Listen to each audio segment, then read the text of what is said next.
कहानी की शुरुआत होती है एक पवेलियन दिखाते हुए जो मर्म के अंदर है। एक आदमी बोलना शुरू करता है और ये है जीवित बुद्धा जिसका नाम है मास्टर मुसन, जो किसी से पूछता है कि उसे योनियों के बारे में क्या जानना है। वो व्यक्ति कहता है बिल्कुल सही और बताता है कि वो उसकी हिस्ट्री डॉक्यूमेंट करने के लिए मटेरियल कंपाइल कर रहा है। मुसन हंसकर कहता है कि योनियो रेडिएंट मार्शल सॉवरेन एक बहुत ही दयालु और सीधा आदमी था और लगता है जैसे बुद्धा ने उसे उनके पास भेजा था।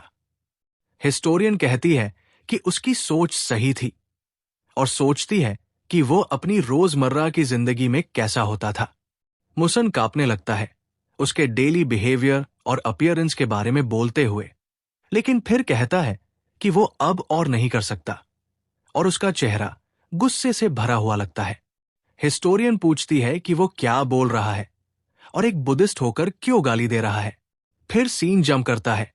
हिस्टोरियन को प्यांग क्लैन से बाहर निकाल दिया जाता है बाय द सुप्रीम एल्डर जिसका नाम है प्यांग दोजोक। वो कहता है कि वो योनो का नाम सुन सुनकर थक चुका है, हमेशा उसी से जुड़ी बातें होती है। वो सोचता है कि हिस्टोरियन यहां आई ही क्यों है और अपने लोगों से कहता है कि नमक का एक बैग ले आओ और चारों तरफ छिड़क दो ताकि भूत दूर रहें। हमें योनियों के बारे में और पता चलता है रेडिएंट मार्शल सॉवरेन के रूप में। वो एक लेजेंडरी व्यक्ति था जिसने केओस के युग का अंत किया। एक सच्चा जेंटलमैन और एक महान इंसान, एक मशहूर शिवलरस वॉरियर जिसका जिक्र पूरी दुनिया में होता है। कुछ लोग उसे सबसे महान कहते हैं और कुछ उसे सबसे बड़ा शिवलरस वॉरियर कहते हैं, लेकिन हिस्टोरियन को समझ नहीं आता कि हर एक इंसान उसके बारे में बात करने से क्यों बचता है। और एक हिस्टोरियन होने के नाते उसका फर्ज है कि वो हिस्ट्री के छुपे पहलू भी डॉक्यूमेंट करे। आज शायद वो वजह जार ही जाएगी। जैसे ही वो बेगर सेक्ट की तरफ जाती है, वो डिवाइन मैड डॉग से बात करती है जो उस पर हंस पड़ता है कि शॉलिन और पाइंग क्लैन से भगा दिया गया। हिस्टोरियन कहती है कि हर जगह लोगों का रिएक्शन एक जैसा ही था। जैसे ही उसने योयो का नाम लिया, सब लोग उससे बुरा बर्ताव करने लगे। मैड डॉग कहता है ऑफ कोर्स ऐसा ही होगा। वो पूछती है कि क्या मतलब है और तब वो एक्सप्लेन करना शुरू करता है। फ्लैशबैक होता है 100 साल पहले के ग्वैंगडोंग में, खासकर वाई क्लैन में, जहां हमें दिखाया जाता है कि वो इंसान सबसे बेकार किस्म का था। और जब वो अपने बेड पर लेटे हुए दिखाई देता है तो कहता है कि उसे सबसे ताकतवर बनना है। और ये तब था जब वो सिर्फ 12 साल का था। एक लड़का था जिसका सपना था सबसे महान बनने का। एक मार्शल क्लैन में पैदा हुआ, उसे शिवलरी ऑफ वॉरियर्स सिखाई गई थी। इसी वजह से उसे पता था सबसे तेजी से टॉप तक पहुंचने का रास्ता क्या है, और वो रास्ता था सिर्फ और सिर्फ लगातार मेहनत। और वो कहता है कि चाहे कोई कितना भी टैलेंटेड हो, बिना मेहनत के कुछ नहीं मिलता। मेहनत ही एक असली रास्ता है आगे बढ़ने का। लेकिन इन सब बातों के बावजूद एक छोटी सी दिक्कत थी। वो खिड़की से बाहर देखता है, सूरज को डूबता हुआ देखकर कहता है कि अब तो देर हो गई शुरू करने में।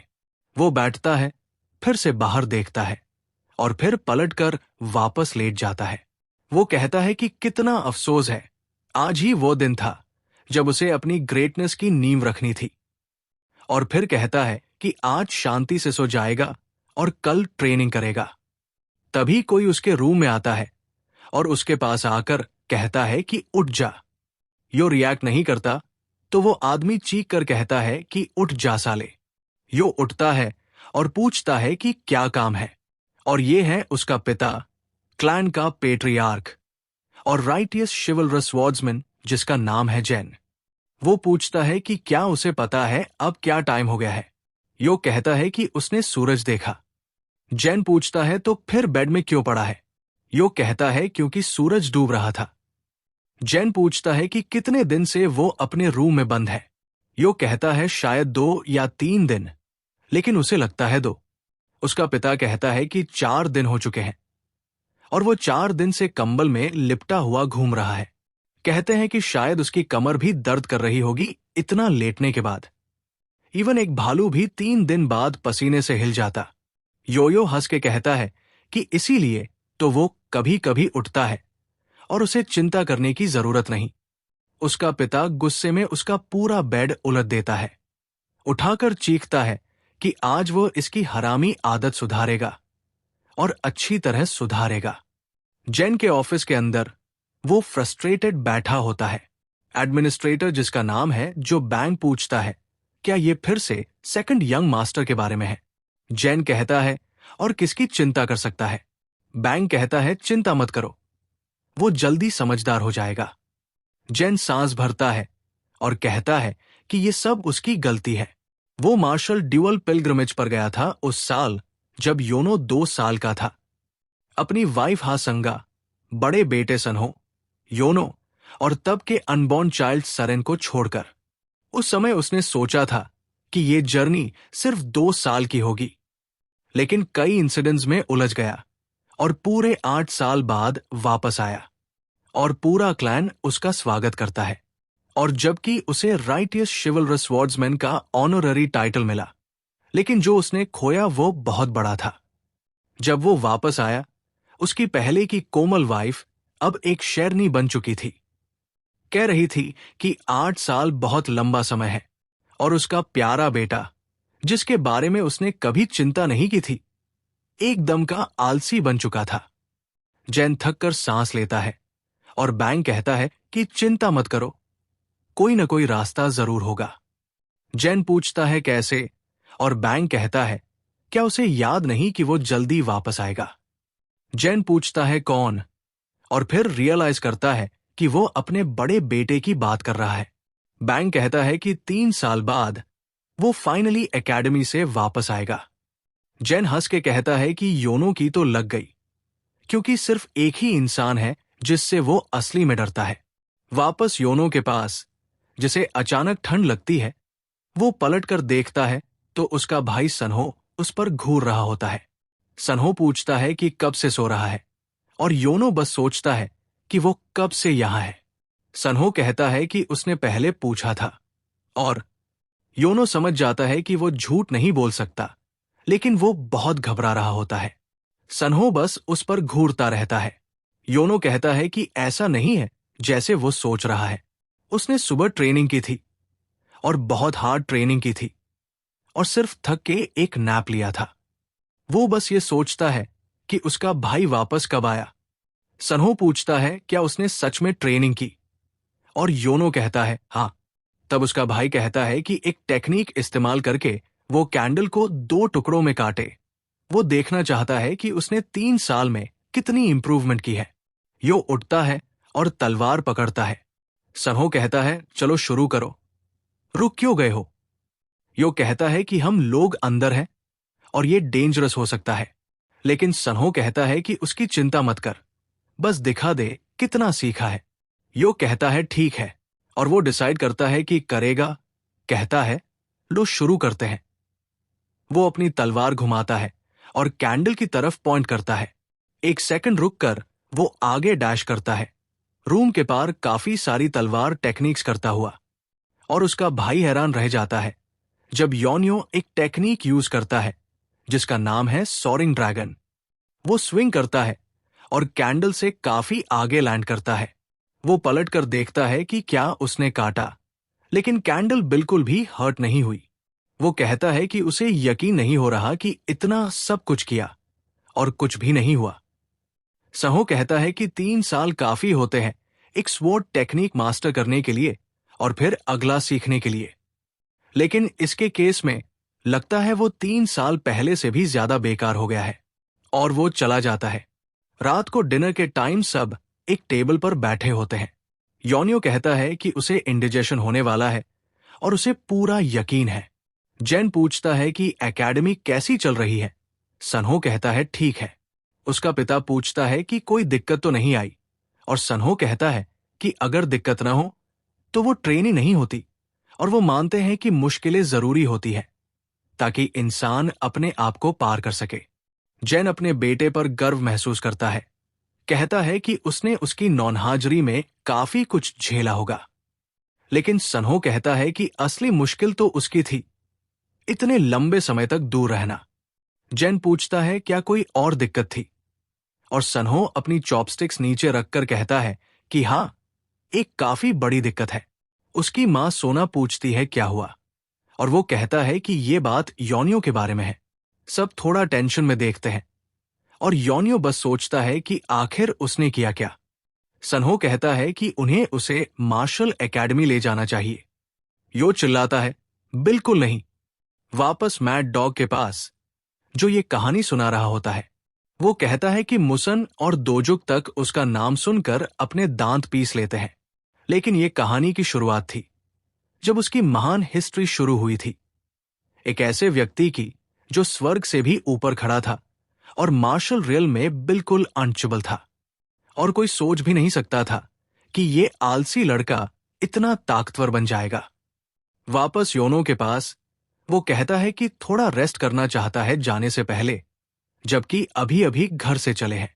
योनो पीछे देखता है अपने परिवार की तरफ और अपनी छोटी बहन सेरियन की तरफ, जो रोती जा रही होती है और कह रही होती है कि वो न जाए।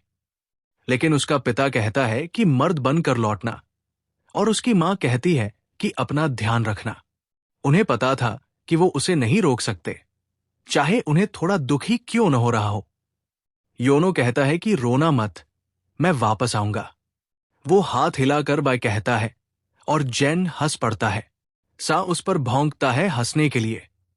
जब वो लोग निकलते हैं तो जर्नी काफी स्मूथ होती है, कम से कम सन्हो के लिए, क्योंकि योनियो तो थक कर मरा जा रहा होता है। वो पूछता है कि क्या वो लोग अब पास आ गए हैं, और सन्हो कहता है कि अभी 10 दिन और बचे हैं। यो कहता है क्या उसने सही सुना। सन्हो कहता है कि अगर उसे घोड़ा चलाना आता तो 5 दिन में पहुंच जाते। यो कहता है कि उसने पहले ही बोला था कि उसने कभी घोड़ा नहीं चलाया। सन्हो कहता है कि वो ब्लेम नहीं कर रहा, सिर्फ जवाब दे रहा था। यो कहता है कि रेस्ट करना चाहिए, और पूछता है क्या उसे पता है कितना स्टीप ये पहाड़ है। वो सच में थक गया है। वो कहता है कि उसकी कमर और ऐस दोनों फटने वाले हैं। वो एक पेड़ की तरफ पॉइंट करता है और कहता है कि वो लोग भी तो रेस्ट कर रहे हैं। सन्हो देखता है, लेकिन रियलाइज करता है कि वो लोग सिर्फ सो नहीं रहे। वो घोड़े से कूदता है, और योनो पूछता है कि वो क्या कर रहा है।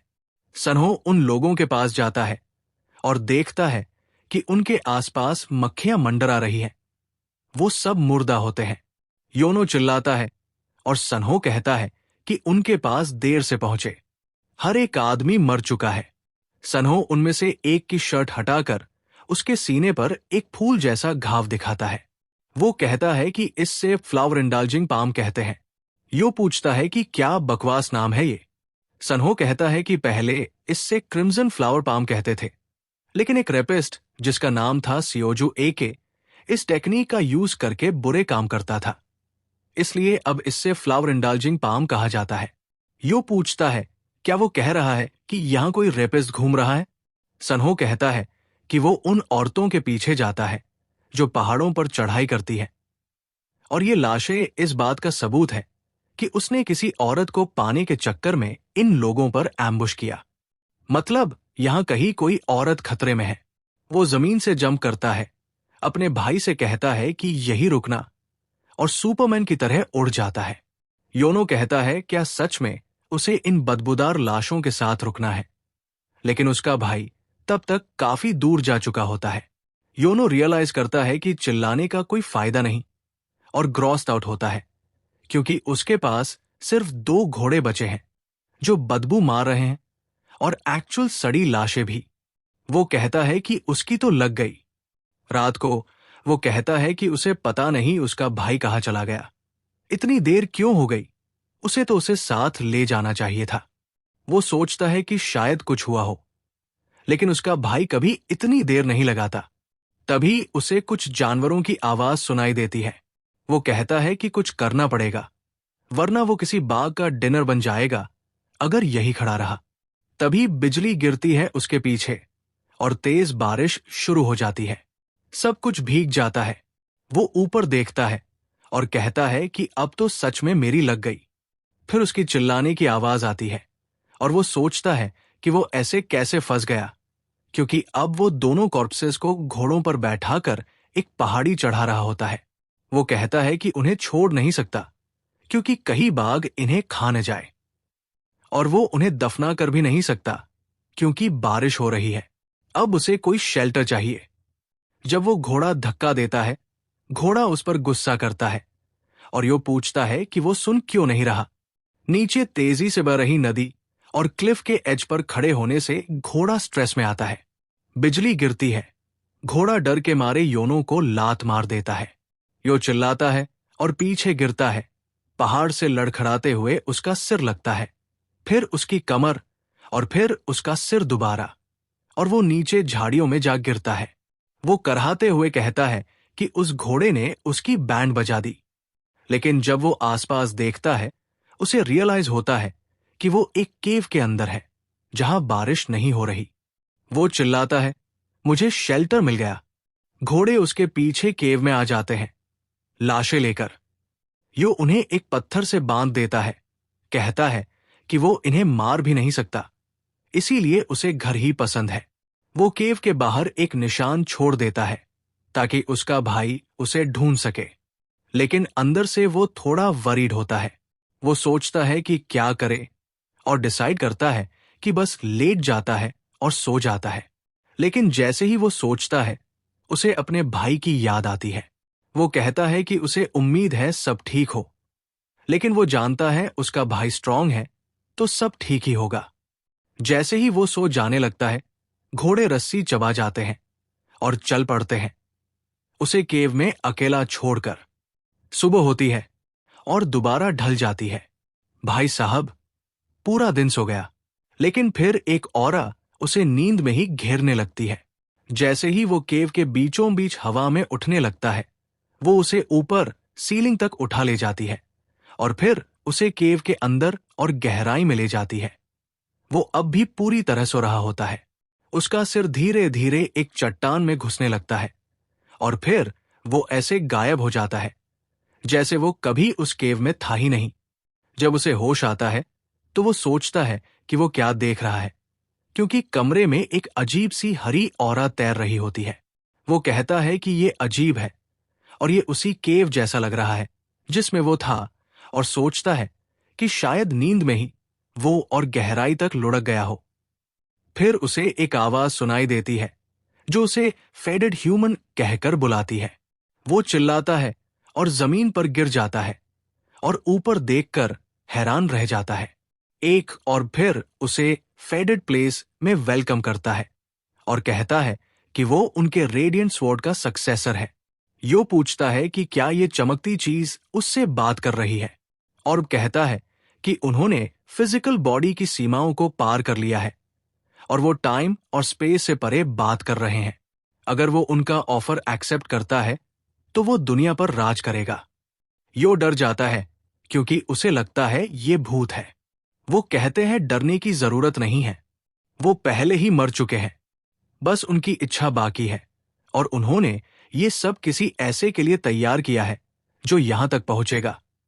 इसलिए उसे बिना शक इसे स्वीकार करना चाहिए। यो कहता है कि ये सिचुएशन कुछ जानी पहचानी लग रही है। एक ऐसी केव जिसमें कोई इंसान नहीं है और एक बूढ़े आदमी की इच्छा। उसे एहसास होता है कि ये तो बहुत सी मुरीम कहानियों में बताया गया है। वो कहता है कि ये एक फेडेड एनकाउंटर है और खुश हो जाता है। वो कहता है कि स्वर्ग उसे उसकी अच्छाई का इनाम दे रहा है। अब उसे मार्शल ट्रेनिंग हॉल जाने की भी जरूरत नहीं पड़ेगी अगर वो यही ताकतवर बन गया। और कहता है कि उनके पास ज्यादा समय नहीं है। उसे उनकी तलवार को विरासत में लेना होगा और दुनिया के मोरल्स लिखने होंगे। वो उसे रेडियंट स्वॉर्ड सिखाएंगे और वो यहां खुद को एंडलेसली ट्रेन कर सकता है। यूनियो उनकी हर बात पर हाँ करता जाता है और कहता है कि अगर उसके अंदर उनका खून है तो वो काफी टैलेंटेड होना चाहिए, और अगर वो यहां 30 साल तक मेहनत से ट्रेनिंग करे तो वो उनकी टेक्निक को कुछ हद तक रेप्लिकेट कर सकता है। यो पूछता है क्या उसने सही सुना, क्या सच में 30 साल? वो कहते हैं हाँ, बस 30। यो कहता है रुको। उसे नहीं लगता कि ये उसके लिए है और कहता है कि इसे डबल कर दो और किसी और को दे दो।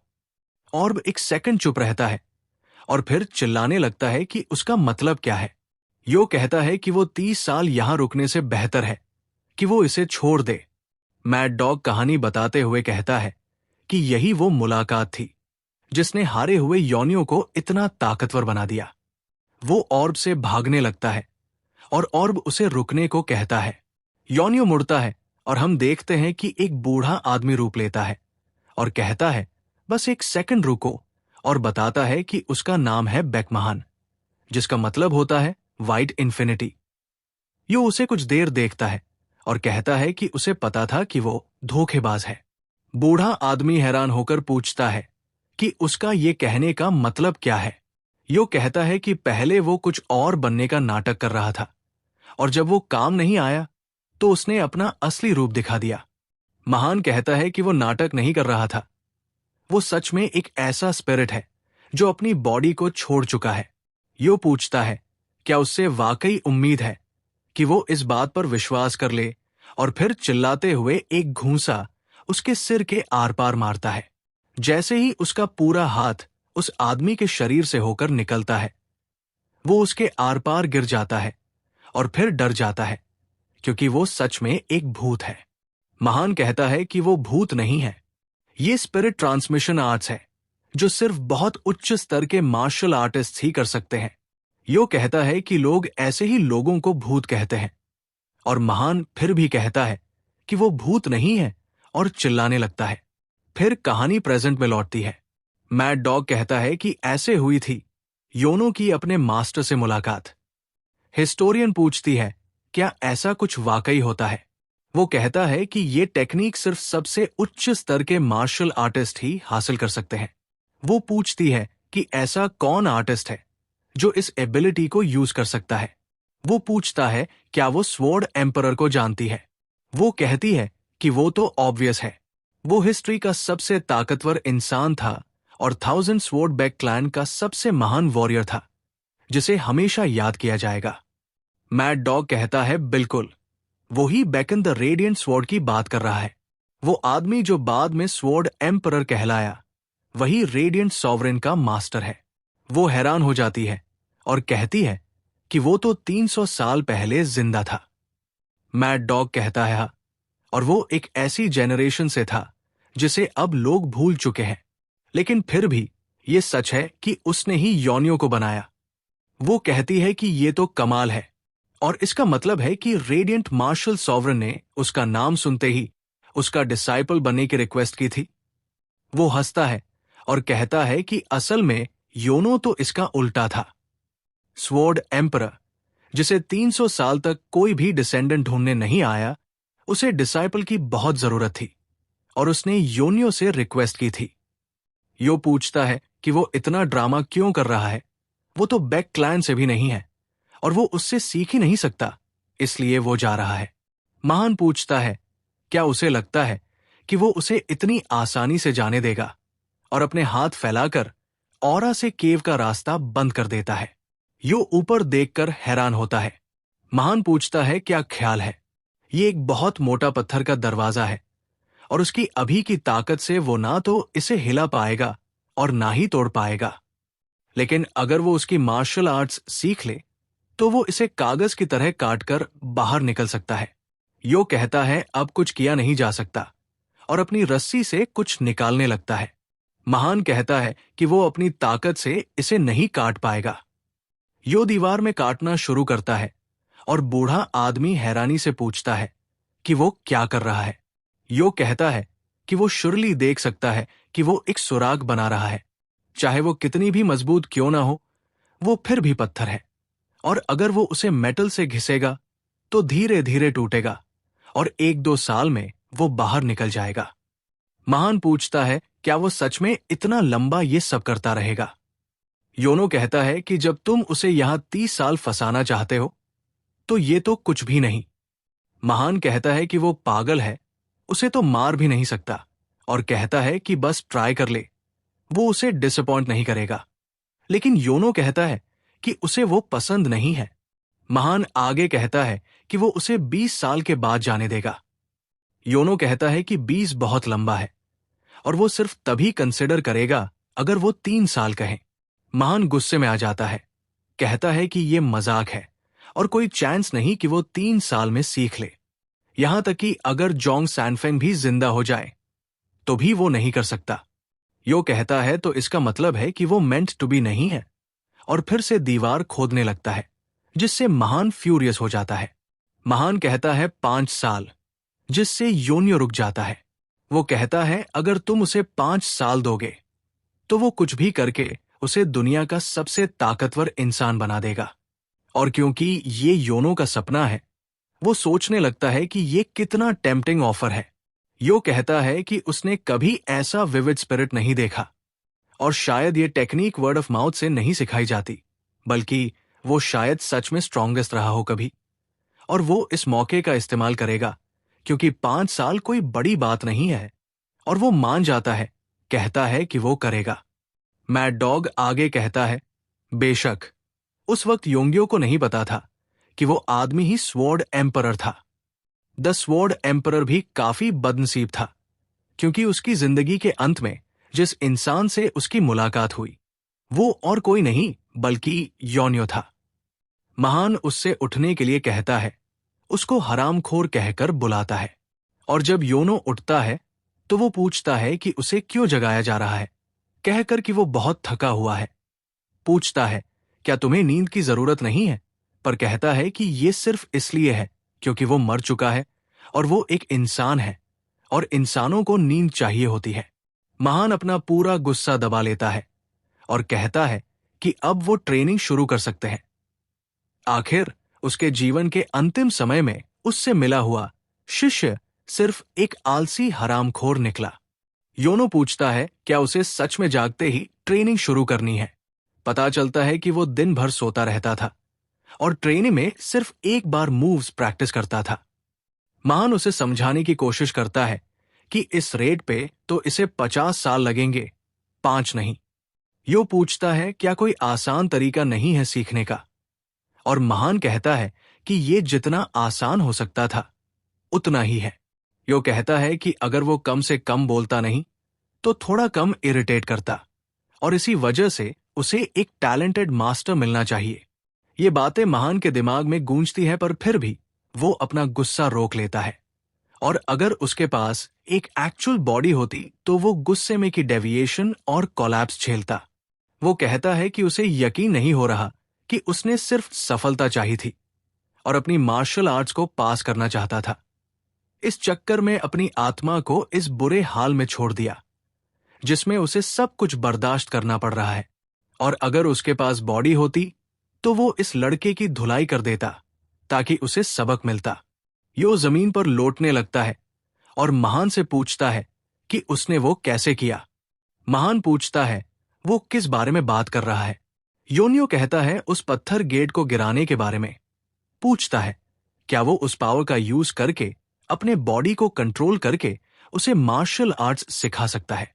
महान कहता है कि उसने एक डिवाइस पहले से ही बना रखा था जिसका स्ट्रिंग उसने खींच लिया, और योनो पूछता है कैसे जब उसका कोई बॉडी ही नहीं है, और महान कहता है कि उससे कोई लेना देना नहीं है, उसने बस साइकिक लेविटेशन का यूज किया था स्ट्रिंग खींचने के लिए सिर्फ किसे। फिर उसे समझ आता है कि योनियो क्या कह रहा था और वो हंसने लगता है। सोचता है कि उसने पहले ये क्यों नहीं सोचा। यो सोचता है कि उसके साथ क्या गलत हो रहा है और क्या वो सच में पागल हो गया है। महान कहता है कि वो सिर्फ ये सोचता रहा कि उसके पास बॉडी नहीं है। शायद ये इसलिए भी था क्योंकि उसके कुछ पार्ट्स अधूरे थे, क्योंकि उसने 300 साल तक अपनी स्पिरिट मेंटेन करके रखी थी, पर उसके वजह से उसने कुछ अच्छा सीखा।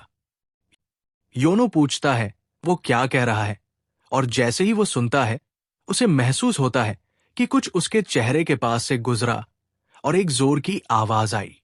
वो घूम कर देखता है कि क्या था वो अभी एक पत्थर वॉल में घुसा होता है उसके बगल में, और महान कहता है कि उसके वजह से उसे समझ आया कि अगर उसके पास बॉडी नहीं भी है तब भी वो जब चाहे पत्थर हिला सकता है। यो घबराने लगता है। महान कहता है कि इसका मतलब है कि अगर वो पत्थर हिला सकता है तो वो ऐसे काम भी कर सकता है। जैसे ही वो शॉटगन की तरह अटैक करने लगता है, यो चीखता है और कहता है रुक जाओ, और उसे बुद्धा कहकर बुलाता है, पर फिर तुरंत सुधर लेता है और कहता है कि वो अपने मास्टर से बात करना चाहता है। और उस दिन से महान और योनो की ट्रेनिंग दिन रात चली। वो दिन में बिना रुके तलवार चलाना सीखता था। अगर वो रेस्ट करता तो बुद्धा उसे जबरदस्ती उठाता, और रात को वो दोनों बहस करते। जब भी योनियो सोता तो वो ट्रेनिंग करता यूजिंग अनपैरेलल्ड ड्रीम माइथिक आर्ट्स जो महान ने उसे सिखाए थे। और उसके लिए जीना का मतलब था एक तलवार बनना रेडिएंट आर्ट्स का, और वो इस रास्ते पर बढ़ रहा था। हम देखते हैं कि उसने एक्चुअली अपने मास्टर के रॉक्स ऑफ लव को रोक दिया, और उसका मास्टर गर्व से उसे देखता है। और इसी तरह 5 साल पलक झपकते बीत गए। वो इस लेवल तक पहुंच गया जहां योनो खुद से गेट को अपनी ताकत से उठा सकता था। और जब वो वापस आया, उसने आसमान की तरफ देखा और समझ गया कि अब वक्त आ गया है दुनिया को दिखाने का कि वो कौन बन गया है। पर उससे पहले कहानी एक दिन पहले की तरफ चली जाती है। योनोस जमीन पर सो रहा होता है। महान उसे बुलाता है और योनियो कहता है कि थोड़ा और देर। महान फिर से बुलाता है और योनो कहता है कि वो सिर्फ थोड़ा और सोना चाहता था। पूछता है कि वो उसकी बात क्यों नहीं मानता, पर फिर वो हैरान होता है क्योंकि महान अपने फिजिकल फॉर्म में होता है। उससे कहता है कि यहां आओ। योनो पूछता है क्या हो रहा है, और महान कहता है कि उसने अपनी पूरी जिंदगी मार्शल आर्ट्स के लिए दे दी और उसकी उम्मीद थी कि वो इसका अंत देख सके। इसलिए उसने किसी और चीज की चिंता नहीं की सिवाय मार्शल आर्ट्स के। और इस रास्ते को आखिरी तक चेस करते करते वो एक चिड़चिड़ा बुद्धा बन गया जिसे उसके क्लैन ने दूर कर दिया। योयो सोचता है कि आज वो इतना अजीब क्यों बिहेव कर रहा है। महान कहता है कि जब वो सोचता है तो उसे समझ आता है कि उसका क्लैन उसे क्यों नहीं ढूंढने आया। आखिर उसने अपने बच्चों और परिवार को छोड़ दिया सिर्फ मार्शल आर्ट्स के लिए। उसने सोचा कि मार्शल आर्ट्स का अंत देखने से उसे सब कुछ मिल जाएगा, पर आखिर में वो गलत था। उस सपने का पीछा करके उसे ये समझ आया कि वो क्या सच में चाहता था। मार्शल आर्ट्स वो चीज है जो इंसान करता है, तो अगर वो लोगों के साथ चल के स्वॉर्ड्समैनशिप के अंत तक नहीं जा रहा तो उसका कोई मतलब नहीं। और वायो ने उसे ये समझाया। उसने पहली बार किसी को सिखाया। वो गुस्सा था, इरिटेट था और सच में फ्रस्ट्रेटेड था, पर उसने खुशी भी महसूस की और उसे उसके बढ़ने से खुशी मिली और उसने लगाव भी महसूस किया। यो पूछता है क्या हो गया आज उससे, क्योंकि वो ऐसे बिहेव कर रहा है जैसे वो दोबारा नहीं मिलेंगे। महान कहता है कि वो नहीं मिलेंगे क्योंकि अब वक्त आ गया है। यो हैरान होकर पूछता है क्या वो सच में समझ रहा है कि वो इस बात में आएगा, क्योंकि उसने तो कहा था कि 30 साल तक ट्रेनिंग करनी है और अभी तो सिर्फ 5 साल हुए हैं, तो उसे अभी 25 साल और रहना होगा। महान कहता है कि हां, उसने ऐसा कहा था। और योनो पूछता है तो फिर क्या सीन है। जो इंटरनल ची उसने एलिक्सर के रूप में दिया था ताकि वो बिना खाए यहां जी सके, वो इतना इजी मेंटेन करना नहीं है जितना वो सोचता है, और उसके पास अब और पावर नहीं बची, इसलिए अब उसके जाने का वक्त आ गया है। यो पूछता है कि उसने पहले क्यों नहीं बताया। अगर बताता तो वो चला जाता, खाना ढूंढता और वापस आकर ट्रेनिंग करता। महान बोलता है कि उसे पता था कि वो वापस आता अपने हमेशा के सार्केस्टिक अंदाज में, और वो समझता है कि योयो क्या महसूस कर रहा है। फिर वो उठता है, कहता है कि उसने जो वक्त उसके साथ बिताया वो उसे पसंद था और वो चाहता था कि वो दुनिया घूमे, पर ये भी ठीक है। और उसकी आंखों में एक बहुत ही प्यारा एक्सप्रेशन होता है। उसे ऑलरेडी दिख रहा है योयो दुनिया भर में इधर उधर घूम रहा है और दुनिया को उल्टा पुल्टा कर रहा है। वो कहता है कि दुनिया देख, उसे अपने अंदर बसा और बाकी सब चीजें अपने आप हो जाएंगी। और सबसे पहले लोगों को देख, दुनिया को बाद में देखना। वो कहता है कि जब वो ऊपर देख रहा था तो उसने कभी ये नहीं देखा कि उसके पैर के नीचे क्या था, और योयो को भी उसी तरह की गलती नहीं करनी चाहिए। और अगर दुनिया में किसी को उसकी एग्जिस्टेंस, उसकी मूवमेंट्स, उसकी स्वॉर्ड्समैनशिप का पता नहीं भी चले तो भी महान उसके अंदर हमेशा रहेगा, क्योंकि सब उसके अंदर बसे हैं। वो कहता है कि अगर वो कोई एक्स्ट्राऑर्डिनरी या महान इंसान न भी हो तो भी उसे फर्क नहीं पड़ता। योयो कहता है कि वो नहीं जा सकता, अभी बहुत कुछ सीखना बाकी है और ये ठीक नहीं है कि वो बिना सिखाए जाए। कम से कम एक दिन और रुक जाए। महान ब्लू मिस्ट बन के फेड होने लगता है और कहता है कि बस खुश रहना। योयो उसकी तरफ हाथ बढ़ाता है, पर तब तक देर हो चुकी होती है। वो एक सेकंड के लिए चुप हो जाता है और फिर जोर जोर से रोने लगता है। कहता है कि उसे पहले ही बता देता। वापस प्रेजेंट में योयो गुस्से में है। कहता है कि इसीलिए वो बिना बताए चला गया। हम देखते हैं कि उसने योयो के कपड़ों पर लिखकर उन्हें खराब कर दिया। योयो कहता है कि वो अच्छे से जा सकता था, ये सब करने की क्या जरूरत थी। महान ने जाने से पहले उसके कपड़ों पर एक मैसेज लिख दिया था। समरी यह है कि योयो ने 5 साल में जो मार्शल आर्ट्स जल्दी जल्दी सीखे थे वो अभी भी अधूरे थे, और क्योंकि वो महान के जाने के बाद ट्रेनिंग नहीं करेगा इसलिए उसके बॉडी में एक मैकेनिज्म सेट कर दिया गया है। उसके अंदर का जो एलिक्सर उसने निगला था वो उसकी मार्शल आर्ट्स स्किल्स को इंप्रूव करेगा। तुम इसे ऐसे देख सकते हो जैसे ऑटोमेटिकली स्ट्रांग हो जाना, पर असल में ऐसा नहीं है। अगर योयो की मार्शल आर्ट्स ग्रोथ उस एलिक्सर के पेस से स्लो रही तो उसकी इनर एनर्जी महान एब्जॉर्ब करेगा और वो एक्सप्लोड करके मर जाएगा। समरी, अगर वो लेजी हुआ तो मर जाएगा। योयो कहता है कि उसे पता था कि वो साला बुद्धा कुछ न कुछ उल्टा कर गया है। महान कहता है कि दुनिया देख, तब तू चीजें महसूस करेगा तो सीखेगा। वो छोटी सोच और छोटी जगह में अटका न रहे। उसे बड़ी चीजें देखनी है और बड़ा बनना है। योयो जुबान चाट के कहता है, क्या अजीब आदमी था। फिर बोलता है कि सबसे पहले उसे रूला जाना होगा और दुनिया के सबसे बड़े स्कॉलर से मिलना होगा और उसके साथ रहना होगा, तब जाकर उसे कुछ महसूस होगा।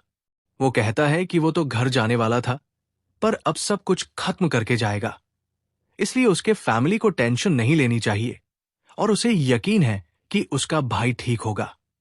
वो इधर उधर देखता है और कहता है कि उसे अब अपना काम करना ही पड़ेगा। जाने से पहले वो उस केव को झुककर प्रणाम करता है जहां उसकी मुलाकात महान से हुई थी। कहता है कि वो वापस नहीं आएगा, इसलिए बस इतना समझ ले। उसे विश्वास नहीं होता कि वो उसे आखिरी तक परेशान कर रहा है, पर वो सोचता है कि रूला है कहाँ और कैसे पहुंचे। केव के अंदर महान का रूप एक बार फिर दिखाई देता है और वो एक एब्सोल्यूट शैतान की तरह हंसने लगता है। कहता है कि अगर उसने दुनिया नहीं देखी तो वो एक सूख चुकी मम्मी की तरह मर जाएगा। वो कहता है कि दुनिया में ऐसे मार्शल आर्ट्स का क्या मतलब जिसमें दुनिया की समझ ही न हो, और उसे किसी रैंडम जगह में जिंदा नहीं रहने दे सकता। दुनिया इतनी बड़ी है कि उसे ऐसे वेस्ट नहीं होने दिया जा सकता, और योयो को साला कह के बुलाता है। इसी वक्त वो सच में फेड होने लगता है और कहता है कि योयो की वजह से वो खुश था और वो भी चाहता है कि योयो खुश रहे। योयो हवा में बदलाव महसूस करता है और अपने मास्टर को याद करता है और वक्त बीता हुआ दिखाया जाता है। योयो अब एक जगह पर है जिसका नाम है केफैंग। उसके कपड़े बिल्कुल घटिया हालत में हैं। उसके कुत्ते भी वैसे ही हैं। मैं चाहता हूं कि काश उन्हें अपनी जुबान से साफ कर पाता। योयो लोकी एक लाश की तरह लग रहा है और पूछता है, ये केफेंग है? जिस आदमी से वो बात कर रहा है वो एक लकड़ी पर बैठा होता है और कहता है, हाँ, ये है बेगर सेक्ट का ब्रांच लीडर जैंग ईल, जो थोड़ा मैड डॉग जैसा दिखता है। योयो कहता है कि वो आया है क्योंकि उसे कुछ पूछना है। जैंग ईल पूछता है, पैसे हैं? योयो कहता है, क्या रियली मुझे पैसे देने पड़ेंगे? जैंग ईल बोलता है, हाँ, क्योंकि दुनिया में कुछ भी फ्री नहीं मिलता। वो योयो को ध्यान से देखता है और कहता है कि उसकी आवाज तो लगती है जैसे वो 20 साल का भी नहीं, पर चेहरा 50 साल से भी ज्यादा का लगता है। उसने कभी भी इतना बड़ा भिखारी नहीं देखा और वो एक भूत लगता है। वो कहता है कि वो फ्री में करना चाहता था क्योंकि लगता है वो भी उसी सेक्ट का है, पर यहां भी रूल्स होते हैं। योयो पूछता है कि वो क्या कह रहा है सैम सेक्ट के बारे में। जैंग ईल कहता है कि वो देखकर समझ गया। योयो गुस्से में कहता है, मैं भिखारी दिखता हूं, और अपना सीना ठोकता है। जैंग ईल कहता है, बिल्कुल दिख रहा है, अगर पैसे नहीं है तो इन्फो नहीं मिलेगा, चला जा और थोड़ा भिख मांग करा। योयो कहता है, मैं भिखारी नहीं हूं, तो भिख क्यों मांगूं? जैंग ईल कहता है, वही तो, तू भिख मांग ही सकता है, बस एक टोकरी रख दे जहां तू बैठा है और पैसे बरसेंगे। अपने टैलेंट का वेस्ट क्यों कर रहा है? फिर वो कहता है कि क्या तू मेरे साथ काम करेगा? सीन जंप करता है। योयो नीचे एक ढेर सारे पैसे देख रहा है और जैंग ईल कांप रहा है और शौक में कहता है, ये पॉसिबल ही नहीं है। ब्रांच के आधे साल के एक्सपेंसेस आधे दिन में कमा लिए। गॉड ऑफ वेल्थ खुद आ गए। जैंग ईल पूछता है कि उसे क्या जानना है और योनो चाहता है एक लिस्ट, फेमस स्कॉलर्स और ब्लैकस्मिथ्स के लोकेशंस, हॉबीज और स्पेशलिटीज की। वो एक के बाद एक लिस्ट बोलता जाता है। जैंग ईल कहता है कि उसने वादा किया था तो वो बता देगा, लेकिन उसे 7 दिन बाद वापस आना होगा। योनो कहता है उसके पास जाने के लिए कहीं नहीं है, तो वो यही रुक जाएगा। जैंग ईल कहता है कि ठीक है उसके लिए, लेकिन कुछ दिनों बाद उसे अपने शब्दों का पछतावा होता है। सेक्ट के एक मेंबर ने उससे कहा कि कुछ दिक्कत हो गई है। यो पूछता है कि भिखारियों के लिए दिक्कत क्या हो सकती है। बंदा कहता है कि उसे लगता है सब भूखे मर जाएंगे। जैंग ईल पूछता है कि वो क्या कह रहा है। बंदा जैंग ईल को बोलता है कि तुरंत आकर देखे, और वो बिल्कुल हैरान हो जाता है क्योंकि मर्चेंट्स उंगली से दिखाते हुए कह रहे थे कि अगर वो भिखारी है तो कम से कम उस लेवल के तो होने चाहिए, और वो पैसा बरस रहे थे योनियों पर, कहते हुए कि बेचारा भूखा है। जैंग ईल हैरान हो जाता है क्योंकि पता चलता है कि योंगियो ने पूरी भिखारी दुनिया को टेक ओवर कर लिया है। थोड़ी देर बाद यो जम्हाई लेते हुए कहता है कि उसे प्यास लगी है। जैंग ईल आदमियों को बोलता है पानी लाने को। योनो कहता है कि बॉल गंदा है। जैंग ईल उस आदमी को थप्पड़ मारता है, कहता है कि नया बॉल लाओ, और उसे स्टूपिड भिखारी बोलता है। ये होता है फ्रेंडली फायर। यो कंप्लेन करता है कि पानी हल्का गर्म है। जैंग ईल कहता है कि जाओ पहाड़ों से ठंडा पानी ले आओ। योयो आराम से लेटे हुए कहता है कि ये तो काफी अच्छा है, लेकिन जैंग ईल गुस्से में है, कहता है कि वो बेगर सेक्ट का ब्रांच लीडर है और एक स्टूपिड भिखारी का नौकर बन जाना बर्दाश्त के बाहर है, लेकिन अगर वो उसे निकालेगा तो उसके लोग भूखे मर जाएंगे। और वो सोचता है कि जो इन्फॉर्मेशन मांगी थी वो कब आएगी। वो यो की बैक मसाज करते हुए कहता है कि अगर ये चला गया तो सब मर जाएंगे। कुछ लोग चिल्लाते हैं कि फाइनली उन्हें इन्फो मिल गई। जांगिल एक्साइटेड हो जाता है, कहता है फाइनली, और वो योंगियो की बैक मसाज करते हुए उसमें घुस जाता है। यो इन्फो पढ़ते हुए पूछता है, क्या यही सब है? जैंग ईल पूछता है, क्या मतलब? योनो कहता है कि क्या सच में यही बेचने वाले थे? जैंग ईल इन्फो देखता है और कंफ्यूज हो जाता है, कहता है कि क्या ये सच में सबको मारना चाहते हैं? ये तो सिर्फ आधा ही है जो मांगा था। ये खराब है, कुछ करना पड़ेगा। योनियो सोचता है, क्या इसलिए क्योंकि उसने पैसे कम दिए? लेकिन जैंग ईल कहता है रुक जा, और कुछ करने से पहले उसे रास्ते पे धक्का देता है, कहता है कि अब वो और भीख मांग नहीं सकता और उसे नई इन्फो देगा। वो एक फैंसी जगह में जाते हैं जहां एक औरत उनका इंतजार कर रही होती है। वो कहती है कि उसे यहां देखना रेयर है और उसे फॉक्स डॉग बुलाती है। ये कियांग के हाउस सेक्ट की ब्रांच लीडर गुई नांग नांग होती है। जैंग आई उसे ग्रीट करता है और योनो पूछता है कि फॉक्स डॉग का क्या मतलब है, क्या यही उसका टाइटल है? जांगिल इरिटेट होता है, लेकिन जब भी कुछ कहने जाता है योनो उसे बार बार फॉक्स डॉग बुलाता है। नांग नांग कहती है कि उसे विश्वास नहीं हो रहा कि कियांग का ब्रांच लीडर हाउस सेक्ट के पास इन्फो के लिए आया है, जबकि वो राइवल्स है। जैंग कहता है कि वो बेगर सेक्ट के लिए नहीं आया, बल्कि एक कस्टमर को लाया है। योनो उसे बार बार फॉक्स डॉग बोलता जाता है। नांग नांग पूछती है क्या वो मजाक कर रहा है, जबकि क्लाइंट खुद भिखारी है, और पूछती है क्या ये कोई इंसल्ट है या जोक, क्योंकि वो भिखारियों को इन्फो नहीं बेचते। यो कहता है कि वो बेगर सेक्स से नहीं है। नैंग नैंग कहती है कि अगर उसने इंसल्ट किया तो उसे एक्शन लेना पड़ेगा, और उनका भी प्राइड है। योयो कहता है, क्या उसने सुना नहीं? वो सोचता था कि हाउस सेक्ट एक इंटेलिजेंस ऑर्गेनाइजेशन है, लेकिन उसे इतना भी नहीं पता कि वो बेगर सेक्ट से है या नहीं। वो कहता है कि अगर बेसिक ही इतने खराब है तो ये लोग इन्फो बेचकर कैसे जी रहे हैं? नैंग नैंग गुस्से में आ जाती है और चिल्लाती है, गौ म्यू। वो कहते हैं, यस मैम। और वो पूछती है कि यूनियो कौन है?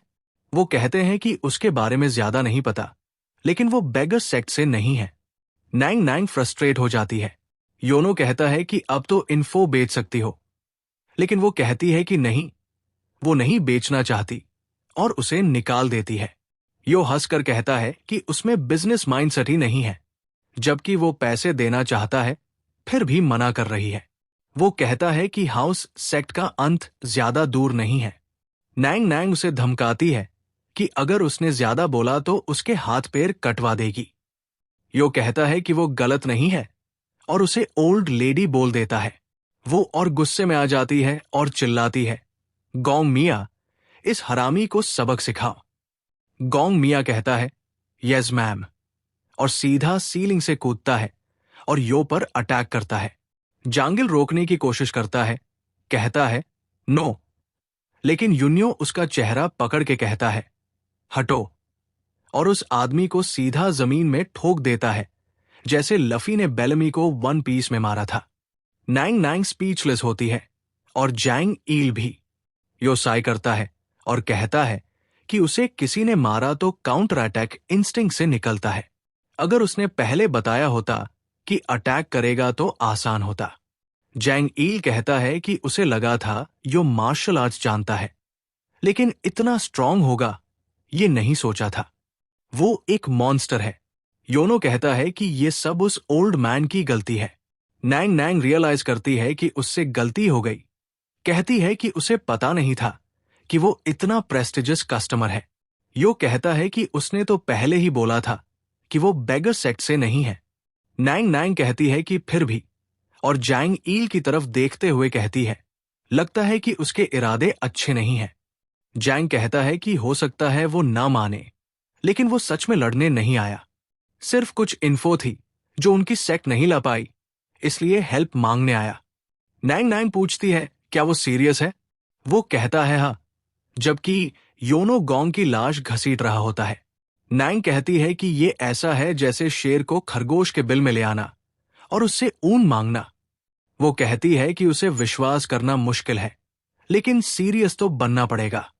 वो कहती है कि वो उस पर भरोसा कर लेती है और वो उसका शुक्रिया अदा करता है, लेकिन वो कहती है कि उसे इन्फो देना एक अलग बात है।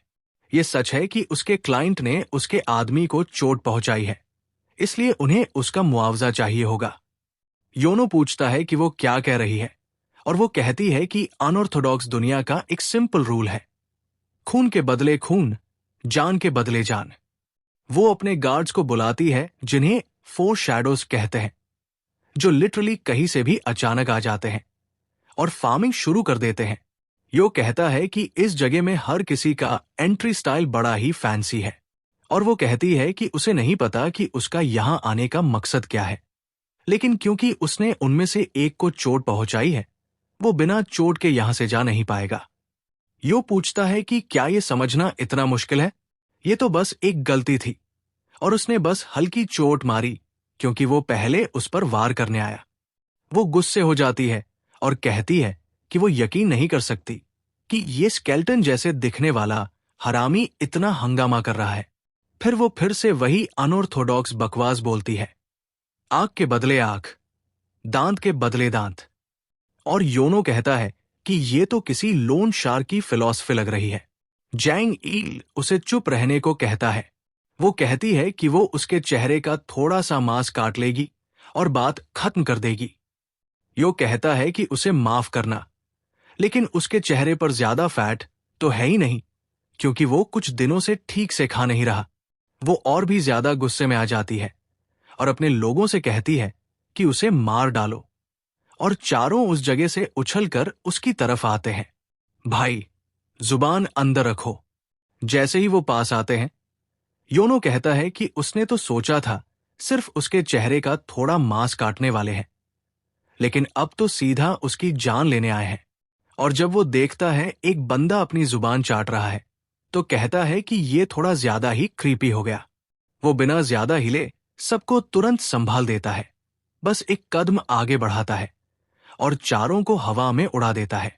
वो इतनी हैरान हो जाती है कि उसका दूसरा ठुड्डा निकल आता है और योनो कहता है कि कोई भी हिलने की कोशिश ना करे, क्योंकि उसका किसी को मारने का कोई इरादा नहीं है आज। सीइंग दैट, जंगियल स्पीचलेस हो जाता है। ब्रांच लीडर ग्वे को लगता है कि योनहो का ऑरा एक मार्शल मास्टर का है। योनहो कहता है कि उसके मास्टर ने हमेशा कहा था कि अगर कोई एक बार अटैक करने को तैयार हो तो वो 3 या 4 बार भी करेगा, इसलिए योनहो को कभी भी ऐसा होने नहीं देना चाहिए। योनहो कहता है कि उसे वो ओल्ड मैन पसंद नहीं है, लेकिन उसने कभी भी गलत बात नहीं बोली।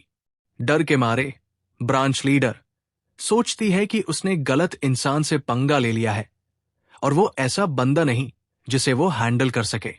उसे अपने आप को संभालना होगा, क्योंकि अगर उसने कुछ भी गलत कर दिया तो पूरा ब्रांच हाउस सेक्ट का डाउनफॉल फेस करेगा। ब्रांच लीडर ग्वे तुरंत कंपोज हो जाती है और योनहो से पूछती है कि उसे क्या चाहिए। योनहो कहता है इन्फॉर्मेशन। ब्रांच लीडर पूछती है, कैसी इन्फॉर्मेशन?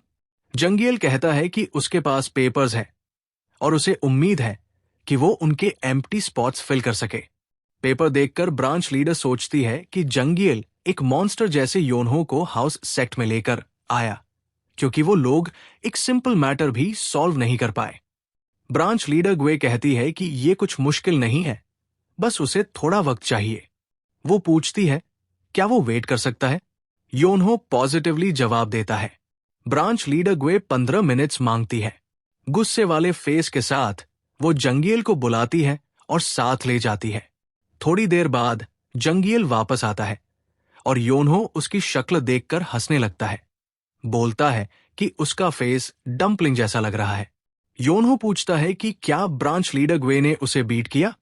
फिर कहता है कि लगता है बेगर सेक्ट की कोई औकात ही नहीं, वो लोग हाउस सेक्ट के हाथों पिट रहे हैं। जंगियल कहता है, क्या वो औरत एक नॉर्मल मेंबर लगती है हाउस सेक्ट की? वो तो हाउस सेक्ट लीडर की बेटी है और फ्यूचर लीडर भी। उसने मिरेकल मेडिसिन्स खाई है जैसे मील्स, और उसके पास सब कुछ अच्छा था। मैं उसके सामने क्या ही हूं? तभी ब्रांच लीडर ग्वे जंगियल के पीछे आ जाती है। वो कहती है कि उसने इन्फॉर्मेशन लाई है और योनहो उसका शुक्रिया अदा करता है, लेकिन वो कहती है कि उनके अपने रूल्स हैं। जंगियल कहता है, इन्फॉर्मेशन फीस। योनहो पूछता है, कितनी? वो कहती है 5 नियांग। योनहो 5 ब्रॉन्ज न्यांग देता है और कहता है कि यहां तो सस्ता है, लेकिन जंगियल करेक्ट करता है कि वो सिल्वर नियांग है।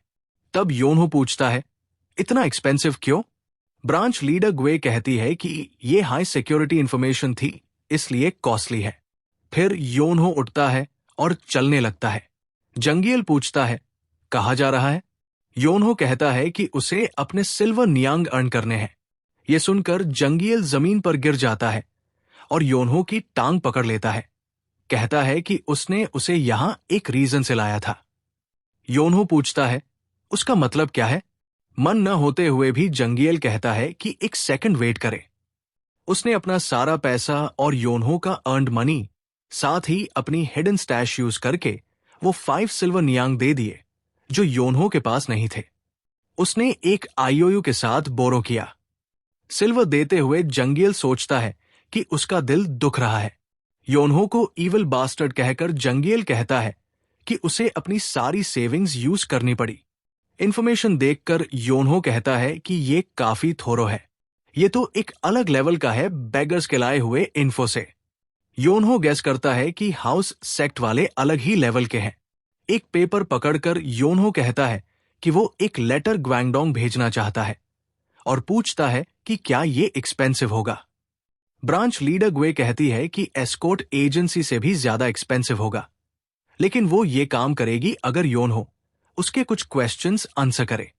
वो पूछती है, तुम्हारा नाम और एज क्या है? योनहो कहता है उसका नाम वाई योनहो है और वो 17 इयर्स का है।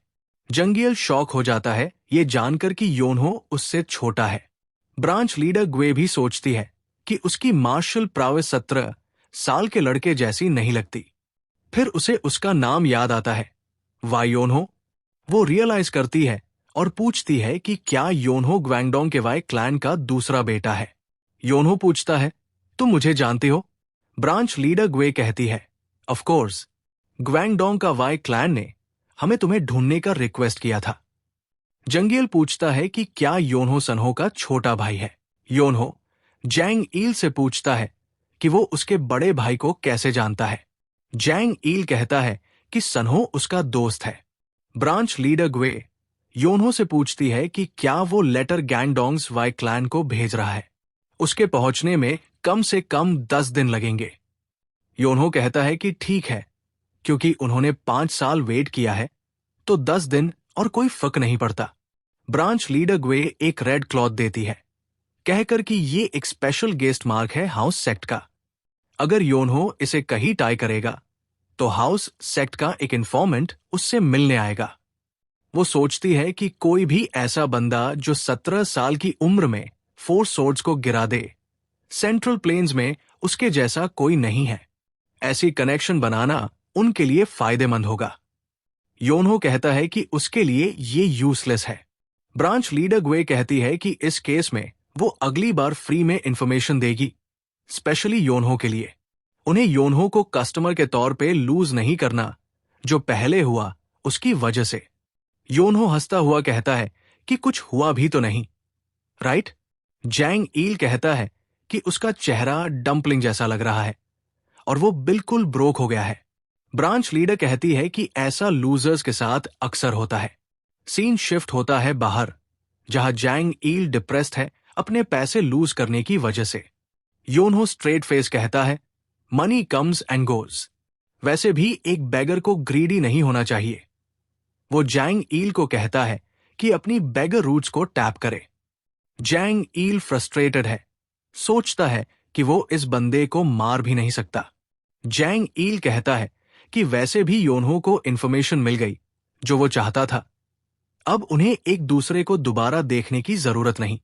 योनहो उसे खींचता है और कहता है कि एक प्रॉब्लम है। जैंग ईल पूछता है, क्या है? हैप्पी फेस के साथ योनहो कहता है, मेरे पास पैसे ही नहीं है। जैंग ईल उसे पीटना चाहता है लेकिन कर नहीं पाता। सीन शिफ्ट होता है हाउस सेक्ट ब्रांच पर, जहां ब्रांच लीडर ग्वे डीप थॉट में है। वो गोंग म्यू को बुलाती है और कहती है कि मेन सेक्ट को लेटर भेजो और उन्हें बताओ कि गैंगडोंग्स वाई क्लैन का सेकंड सन, जो मिसिंग था, वापस आ गया है एक मार्शल मास्टर के रूप में। योनहो ग्रेट हनीम इंस्टीट्यूट पहुंचता है। वहां हम सॉन्ग लीम से इंट्रोड्यूस होते हैं, जो ग्रेट हनीम इंस्टीट्यूट का स्कॉलर है। एक स्कॉलरली मैन लेक के पास बैठा है अपनी चाय पीते हुए। हम थर्ड ग्रैंड स्कॉलर मैनी युअन से मिलते हैं। उसकी बेटी आती है और कहती है कि एक गेस्ट आया है। हम उसकी बेटी मैनी यूनिट से इंट्रोड्यूस होते हैं। मैनी युअन कहता है कि आज उसके स्केड्यूल में कुछ नहीं है। उसकी बेटी कहती है कि गेस्ट ने बोला है कि वो उसके साथ गो गेम खेलना चाहते हैं। गो सुन के युअन एक्साइटेड हो जाता है। यूनिच योनहो को ले आती है। योनहो कहता है कि वो डिस्टर्ब तो नहीं कर रहा। वायु युएन कहता है, बिल्कुल नहीं, गेस्ट्स आना हमारे लिए इंडल्जेंस है। उसने सुना कि योनहो गो खेलना चाहता है। योनहो कहता है कि वही एक चीज है जो वो खेलना जानता है। मैन युअन कहता है, चलो फिर एक गेम हो जाए। फिर कहता है कि वो व्हाइट खेलेगा और योनहो को फर्स्ट मूव करने देता है। योनहो क्लमजिली पीसेस निकालता है। ये देखकर मैन युअन सोचता है कि उससे ज्यादा एक्सपेक्टेशन नहीं रखनी चाहिए। शायद वो सिर्फ फ्री मील के लिए आया है। सोचता है गेम के बाद हेल्प कर देगा। लेकिन जैसे ही योनहो अपना पहला मूव करता है, युअन सरप्राइज हो जाता है। वो सोचता है कि लगता है योनहो बेगर नहीं है। गेम स्टार्ट होती है और युअन को लगता है कि योनहो बहुत फास्ट है मूव्स के साथ। उसकी एज का कोई ऐसा एक्सपीरियंस होना रेयर है। वो कुछ और राउंड्स खेलते हैं। मनुएन का फेस ग्लूमी हो जाता है। वो मूव नहीं कर पाता। वो सोचता है, ये क्या हो रहा है? योनहो सिर्फ फास्ट ही नहीं है, योनहो स्लाई स्माइल के साथ पूछता है, क्या आप मूव नहीं करेंगे? मैन युअन सोचता है कि योनहो अमेजिंग है। उसका play style angry ocean waves जैसा है। वो एक ऐसे इंसान की तरह है जो बैटल्स के लिए क्रेज है, बोल्डली अटैक करता है जब जरूरत भी नहीं होती। अगर वो छोटी सी ओपनिंग देखे तो स्टार्विंग डीमन की तरह चार्ज करता है और खत्म कर देता है। वो एक वॉर डीमन है। मैन युअन योनहो से कहता है कि ये एक अच्छा गेम था और उसका प्ले स्टाइल यूनिक है। योनहो थैंक्स करता है और कहता है कि ये सब उसके मास्टर की बुलिंग की वजह से है। युअन पूछता है कि क्या योनहो के पास सच में मास्टर था। योनहो अपने पास्ट को याद करता है और कहता है, हाँ, एक बहुत स्ट्रिक्ट ओल्ड मैन। योनहो मोन से कहता है कि अगर ज्यादा प्रॉब्लम ना हो तो वो थोड़ी देर रुकना चाहता है। उसके मास्टर ने उससे बोला था कि रूइन में थोड़ी देर रुकना। जब योनहो अपने मास्टर की टीचिंग फॉलो कर रहा होता है, मैन युअन कहता है, ऑफ कोर्स वो हेल्प करेगा। मैं योनहो के लिए एक रूम प्रिपेयर करवाता हूं और वो जितना चाहे उतना टाइम यहां रह सकता है। युअन अपनी बेटी मैन युंजी को बोलता है कि रूम और कपड़े प्रिपेयर करे और योनहो को बात तक गाइड करे। एम युंजी रिलक्टेंटली कहती है कि वो समझ गई, लेकिन योनहो बोलता है कि उसके पास पैसे नहीं हैं। ये सुन के मैन वायु ह्यूएन हंसता है और कहता है कि वो उससे जैसे गेस्ट से पेमेंट एक्सपेक्ट नहीं करेगा। एक्चुअली अगर योनहो खुद नहीं कहता तो भी वो उससे यहां रहने बोलता। बदले में युअन रिक्वेस्ट करता है कि योनहो कभी कभी उससे या गेस्ट के साथ गो खेले। योनहो कहता है कि वो कर लेगा। योनहो और युअन एक दूसरे को ग्रीट करते हैं और फिर योनहो मैन युंजी के साथ चला जाता है। बात करते वक्त योनहो सोचता है ये कितना अच्छा है। जब वो छोटा था तब उसे बात्स बिल्कुल पसंद नहीं थे। अब तो वो लगभग रो पड़ता है कि ये कितना अच्छा लग रहा है। अपने मास्टर को याद करके योनहो सोचता है कि ये सब उस बुरे बुजुर्ग की गलती है। बाहर मैन योनहो के कपड़े लेकर वेट कर रही होती है। पाउटिंग करते हुए वो सोचती है कि उसे बिल्कुल समझ नहीं आ रहा कि उसके फादर ने योनहो जैसे इंसान को गेस्ट क्यों एक्सेप्ट कर लिया। तभी योनहो नेकेड बाहर निकलता है, जो देखकर युंजी शॉक हो जाती है। वो चिल्लाती है और कहती है कि कवर अप करो। युंजी कहती है कि उसे लगा था कि योनहो कोई गोस्ट है। योनहो को देखकर युंजी ब्लश कर जाती है। फिर योनहो एक क्लॉथ से खुद को कवर करता है। थोड़ा चीकी टोन में वो कहता है, इज दैट गुड इनफ? योनहो को साफ देखकर युंजी ड्रामेटिक तरीके से पूछती है, ये कौन है? सीन शिफ्ट होता है कुछ दिनों बाद। मैन युंजी अपने फादर से कहती है कि उन्हें उस इंसान से कुछ कहना चाहिए। उसके फादर पूछते हैं, कौन? युंजी कहती है, वो नया लड़का। वो बोलती है कि योनहो अपने रूम से बिल्कुल नहीं निकलता। अगर खाना नहीं खाता तो दिन भर सोता रहता है। यही वो एक हफ्ते से कर रहा है। एम युअन कुछ देर चुप रहता है, फिर कहता है कि वो तो उसका नाम पूछना ही भूल गया। इरिटेटेड होकर मैन युंजी कहती है कि उन्होंने खुद बोला था कि स्लोथफुल होना एक सिन है। इंसान को हमेशा बिजी रहना चाहिए। तो फिर वो योनहो के लेजी होने पर कुछ बोल क्यों नहीं रहे? गेस्ट होने के बावजूद वो पूरे एटमॉस्फेयर को खराब कर रहा है। युंजी की बात इग्नोर करके मैन युअन कहता है कि उसे गो पसंद है। गो खेलते वक्त इंसान अपने अपोनेंट के बारे में बहुत कुछ जान सकता है। इंसान अपनी फेशियल एक्सप्रेशंस या वर्ड्स को हाइड कर सकता है, लेकिन गो खेलते वक्त खुद को नहीं छुपा सकता। अगर कोई इम्पेशेंट है तो वो पेशेंटली नहीं खेल सकता, और जो उसका अपोजिट है वो बैटल एंजॉय करना नहीं सीख सकता। गो से एक इंसान का लाइफ और पर्सनैलिटी दोनों समझ आता है। योनहो का प्ले स्टाइल रश्ड और रफ था। युअन ने कभी ऐसा प्ले स्टाइल नहीं देखा था। एम युअन कहता है कि योनहो डेफिनेटली लेजी इंसान नहीं है। उसने अस्यूम किया कि योनहो ने एक रफ लाइफ जी है। अगर सूरज तेज चमकता है तो उसके शैडोज भी उतनी ही डार्क होती है। अगर योनहो लेजी लग रहा है तो इसका मतलब है कि अब तक उसकी जिंदगी बहुत मुश्किल रही है।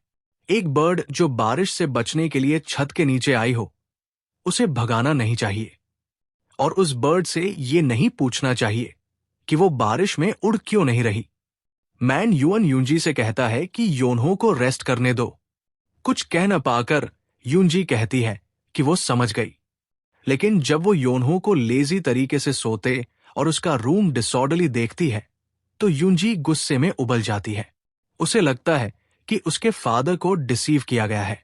वो सोचती है कि कोई चांस नहीं है कि ये लेजी आदमी उसके फादर के डिस्क्राइब किए अनुसार हो। यूनजी डिसाइड करती है कि वो योनहो को यहां से निकाल देगी। गुस्से में वो योनहो से कहती है कि उठ जाओ। हाफ अस्लीप योनहो पूछता है, क्यों उठूं? यूनजी ब्लैंकेट खींचती है और चिल्लाकर कहती है कि उठ जाओ। सूरज कब का निकल चुका है। योनहो फिर कहता है कि उसे बता देना जब सूरज ढल जाए। अपना गुस्सा कंट्रोल न कर पाती यूनजी पूछती है, योनहो को क्या प्रॉब्लम है? सब यहां स्टडी कर रहे हैं और वो पूरा एक वीक से सिर्फ सो ही रहा है। एक स्मग लुक के साथ योनहो कहता है, वो लोग स्टडी कर रहे हैं क्योंकि वो स्टडी करना चाहते हैं।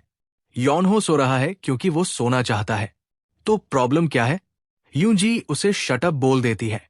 उसे ये बर्दाश्त नहीं होता कि वो बिना नहाए यहां घूम रहा है। और योनहो सोचता है उसके बेडशीट्स कौन धोता है? कम से कम खाने का पैसा तो कमाए। यूनजी कहती है कि शायद उसे पता नहीं, लेकिन उनके पास इतना पैसा नहीं है।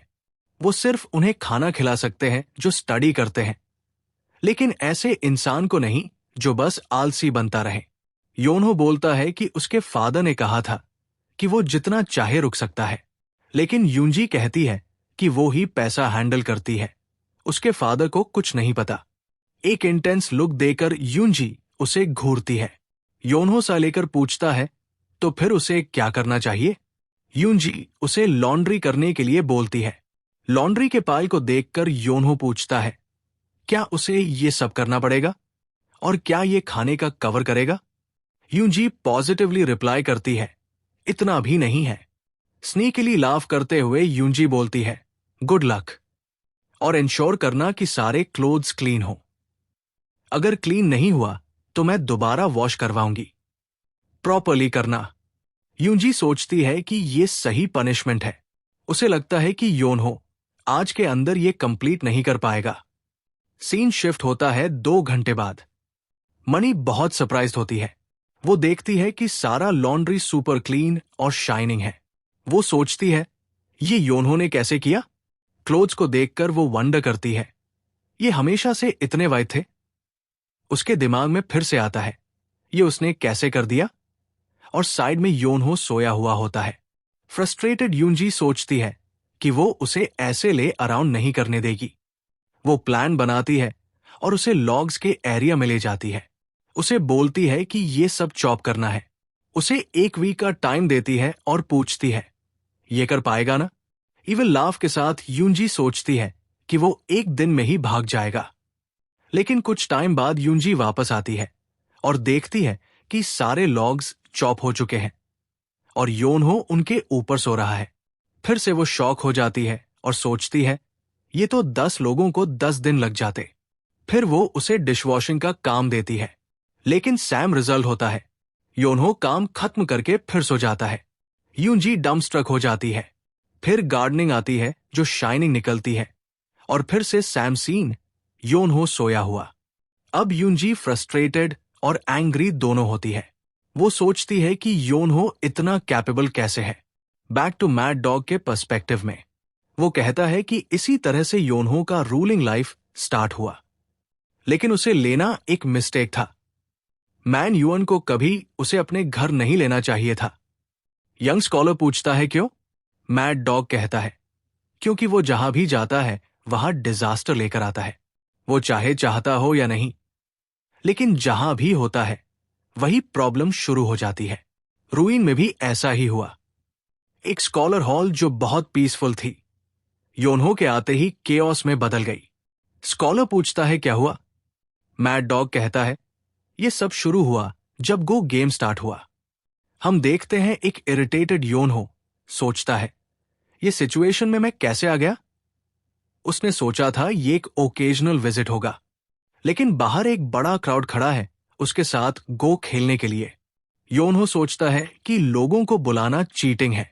मैन युअन एक लेटर लिखता है। एक स्टोन जो स्टैग्नेंट रहता है वो सड़ जाता है। एक लेट टेबल अपने ओनर का वेट करता है। अगर वक्त सही हो तो प्लीज एक गो गेम के लिए आइए। एक मास्टर ऑफ गो अपीयर हुआ है ग्रेट हनीम इंस्टीट्यूट में। ये लेटर्स वो मिरिम के स्कॉलर्स को भेजता है। हम देखते हैं एक इरिटेटेड योनो रैपिडली गो खेल रहा है। स्कॉलर्स लाइन में खड़े हैं उसके साथ खेलने के लिए। योनहो इंडिफरेंट होकर एक स्कॉलर को डिफीट करता है और अगले को बुलाता है। एक स्कॉलर के साथ गो खेलते हुए वो डिस्ट्रेस में पड़ जाता है। स्कॉलर सोचता है ये कैसा मूव है, ये तो सुइसाइड है। फिर वो वंडर करता है क्या ये मिस्टेक है, लेकिन फिर सोचता है ये मिस्टेक हो ही नहीं सकता। ये मिस्टेक तब होता अगर योनहो एक नॉर्मल इंसान होता, लेकिन अपोनेंट तो अनडिफीटेड जीनियस ऑफ हनीम है। वाइल नर्वस, वो सोचता है कि योनहो के दिमाग में जरूर कोई प्लान होगा। ये एक ट्रैप होगा, उसे अवॉइड करना होगा। उसे श्योर है कि योनहो कुछ प्लॉट कर रहा था। अच्छा हुआ उसने अवॉइड कर लिया। हम देखते हैं कि योनहो शेक कर रहा है। योनहो स्कॉलर की तरफ देखता है। हम एक इरिटेटेड और गुस्से से भरा योनहो देखते हैं, पर अपने माइंड में वो सोचता है क्यों स्कॉलर ने वहां बैक ऑफ किया? बस क्यों? योनहो ने ये इसलिए किया ताकि वो हार जाए। अगर वो नहीं हारा तो वो हमेशा गो खेलता रहेगा। अपने माइंड में योनहो स्कॉलर को कहता है कि वो उस मूव पर गिर जाए। योनहो 10 मूव्स में हार जाएगा तो उस बेट को ले लो। लेकिन स्कॉलर रिस्पेक्टफुली अपनी हार एक्सेप्ट कर लेता है। रोते हुए योनहो भी स्कॉलर को ग्रीट करता है। लगभग थका हुआ योनहो अपने रूम की तरफ चलना स्टार्ट करता है। उसने सुइसाइडल मूव्स इसलिए बनाए ताकि वो हार जाए, पर शायद वो अपने अपोनेंट्स को डरा रहा था। सिर को स्क्रैच करते हुए योनहो सोचता है कि अगर ऐसे ही चला तो और लोग उसके साथ खेलने आएंगे। वो तो लॉन्ड्री करना ज्यादा पसंद करेगा। योनहो को बैक पेन होता है। तभी अचानक वो किसी की आवाज सुनता है। वो झांक कर देखता है कौन है। हम इंट्रोड्यूस होते हैं एक बहुत ही डिसगस्टिंग लुकिंग नॉक मुकपोंग से। वो यूंजी से पूछ रहा है कि क्या वो सच में उससे शादी नहीं करना चाहती। यूंजी कहती है नहीं, बिल्कुल नहीं। नकमोंग कहता है कि वो रिग्रेट करेगी। गुस्से में यूंजी कहती है कि वो नहीं करेगी। नकमोंग यूंजी को कहता है कि वो दोबारा सोच ले। उसने हमेशा जो चाहा वो पाया है। वो कभी भी किसी चीज को नहीं छोड़ता जो उसे चाहिए होती है। अभी वो सिर्फ ऑफर कर रहा है, पर अगर यूंजी मना करती रही तो अगली बार ये ऑफर नहीं होगा।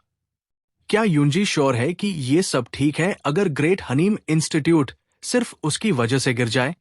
ये सुनकर यूंजी बहुत गुस्से में आ जाती है और नकमों को कहती है कि जो करना है कर ले। ग्रेट हनीम इंस्टीट्यूट इतनी आसानी से नहीं गिरेगा। नकमों कहता है पर मैं ये कर सकता हूं, और यूंजी भी इस बात से वाकिफ है। यूंजी गुस्से में दांत भींच लेती है। वो नकमों पर चीख कर कहती है कि उसे ये बात पसंद नहीं कि वो हमेशा सोचता है सब कुछ उसके फेवर में होगा। नॉक मुकपोंग कहता है कि ये इम्पॉसिबल नहीं है। यूंजी कहती है कि वो कभी भी उससे शादी नहीं करेगी। ये इम्पॉसिबल है। फिर यूंजी निकलने लगती है, पर नॉक मुकपोंग यूंजी का हाथ बहुत जोर से पकड़ लेता है अपने घटिया हाथ से। यूंजी चीख कर कहती है कि उसे छोड़ दो। मुकपोंग कहता है कि यूंजी के लिए बेस्ट होगा कि वो उसे गुस्सा न दिलाए। एक डिस्गस्टिंग तरीके से नकमोंग यूंजी को कहता है कि क्या वो समझती है कि वो इतना बोल्ड रह पाएगी अगर वो उससे यही अभी जबरदस्ती करे? ये सुनकर यूंजी बहुत डर जाती है। पीछे से योनहो मुकपोंग को कहता है कि ये बात किसी और के घर में कहना ठीक नहीं है। योनहो की आवाज सुनकर यूंजी सरप्राइज हो जाती है। फिर वो मुकपोंग की पकड़ से निकलकर योनहो की तरफ भागती है और कहती है क्या तुमने लॉन्ड्री और फायरवुड ऑलरेडी फिनिश कर लिया? योनहो कहता है कि वो अब तक गो खेल रहा था और वो क्या बोल रही है। फिर योनहो यूंजी के हाथ पर स्क्रैच मार्क्स देखता है। वो यूंजी के हेयर बैंड्स में से एक लेता है और कहता है कि वो इसे बोरो करेगा। फिर अपने बाल बांध लेता है। नॉक मुकपोंग कहता है कि क्या योनहो को लगता है कि दूसरों की बातों में सुनना रूड नहीं है। योनहो सॉरी बोलता है और कहता है कि उसे अपने मैनर्स का पता नहीं। फिर वो नॉक मुकपोंग के सामने जाकर कहता है कि बात मैनर्स की ही है तो मुकपोंग को इस बारे में बोलने का हक नहीं है।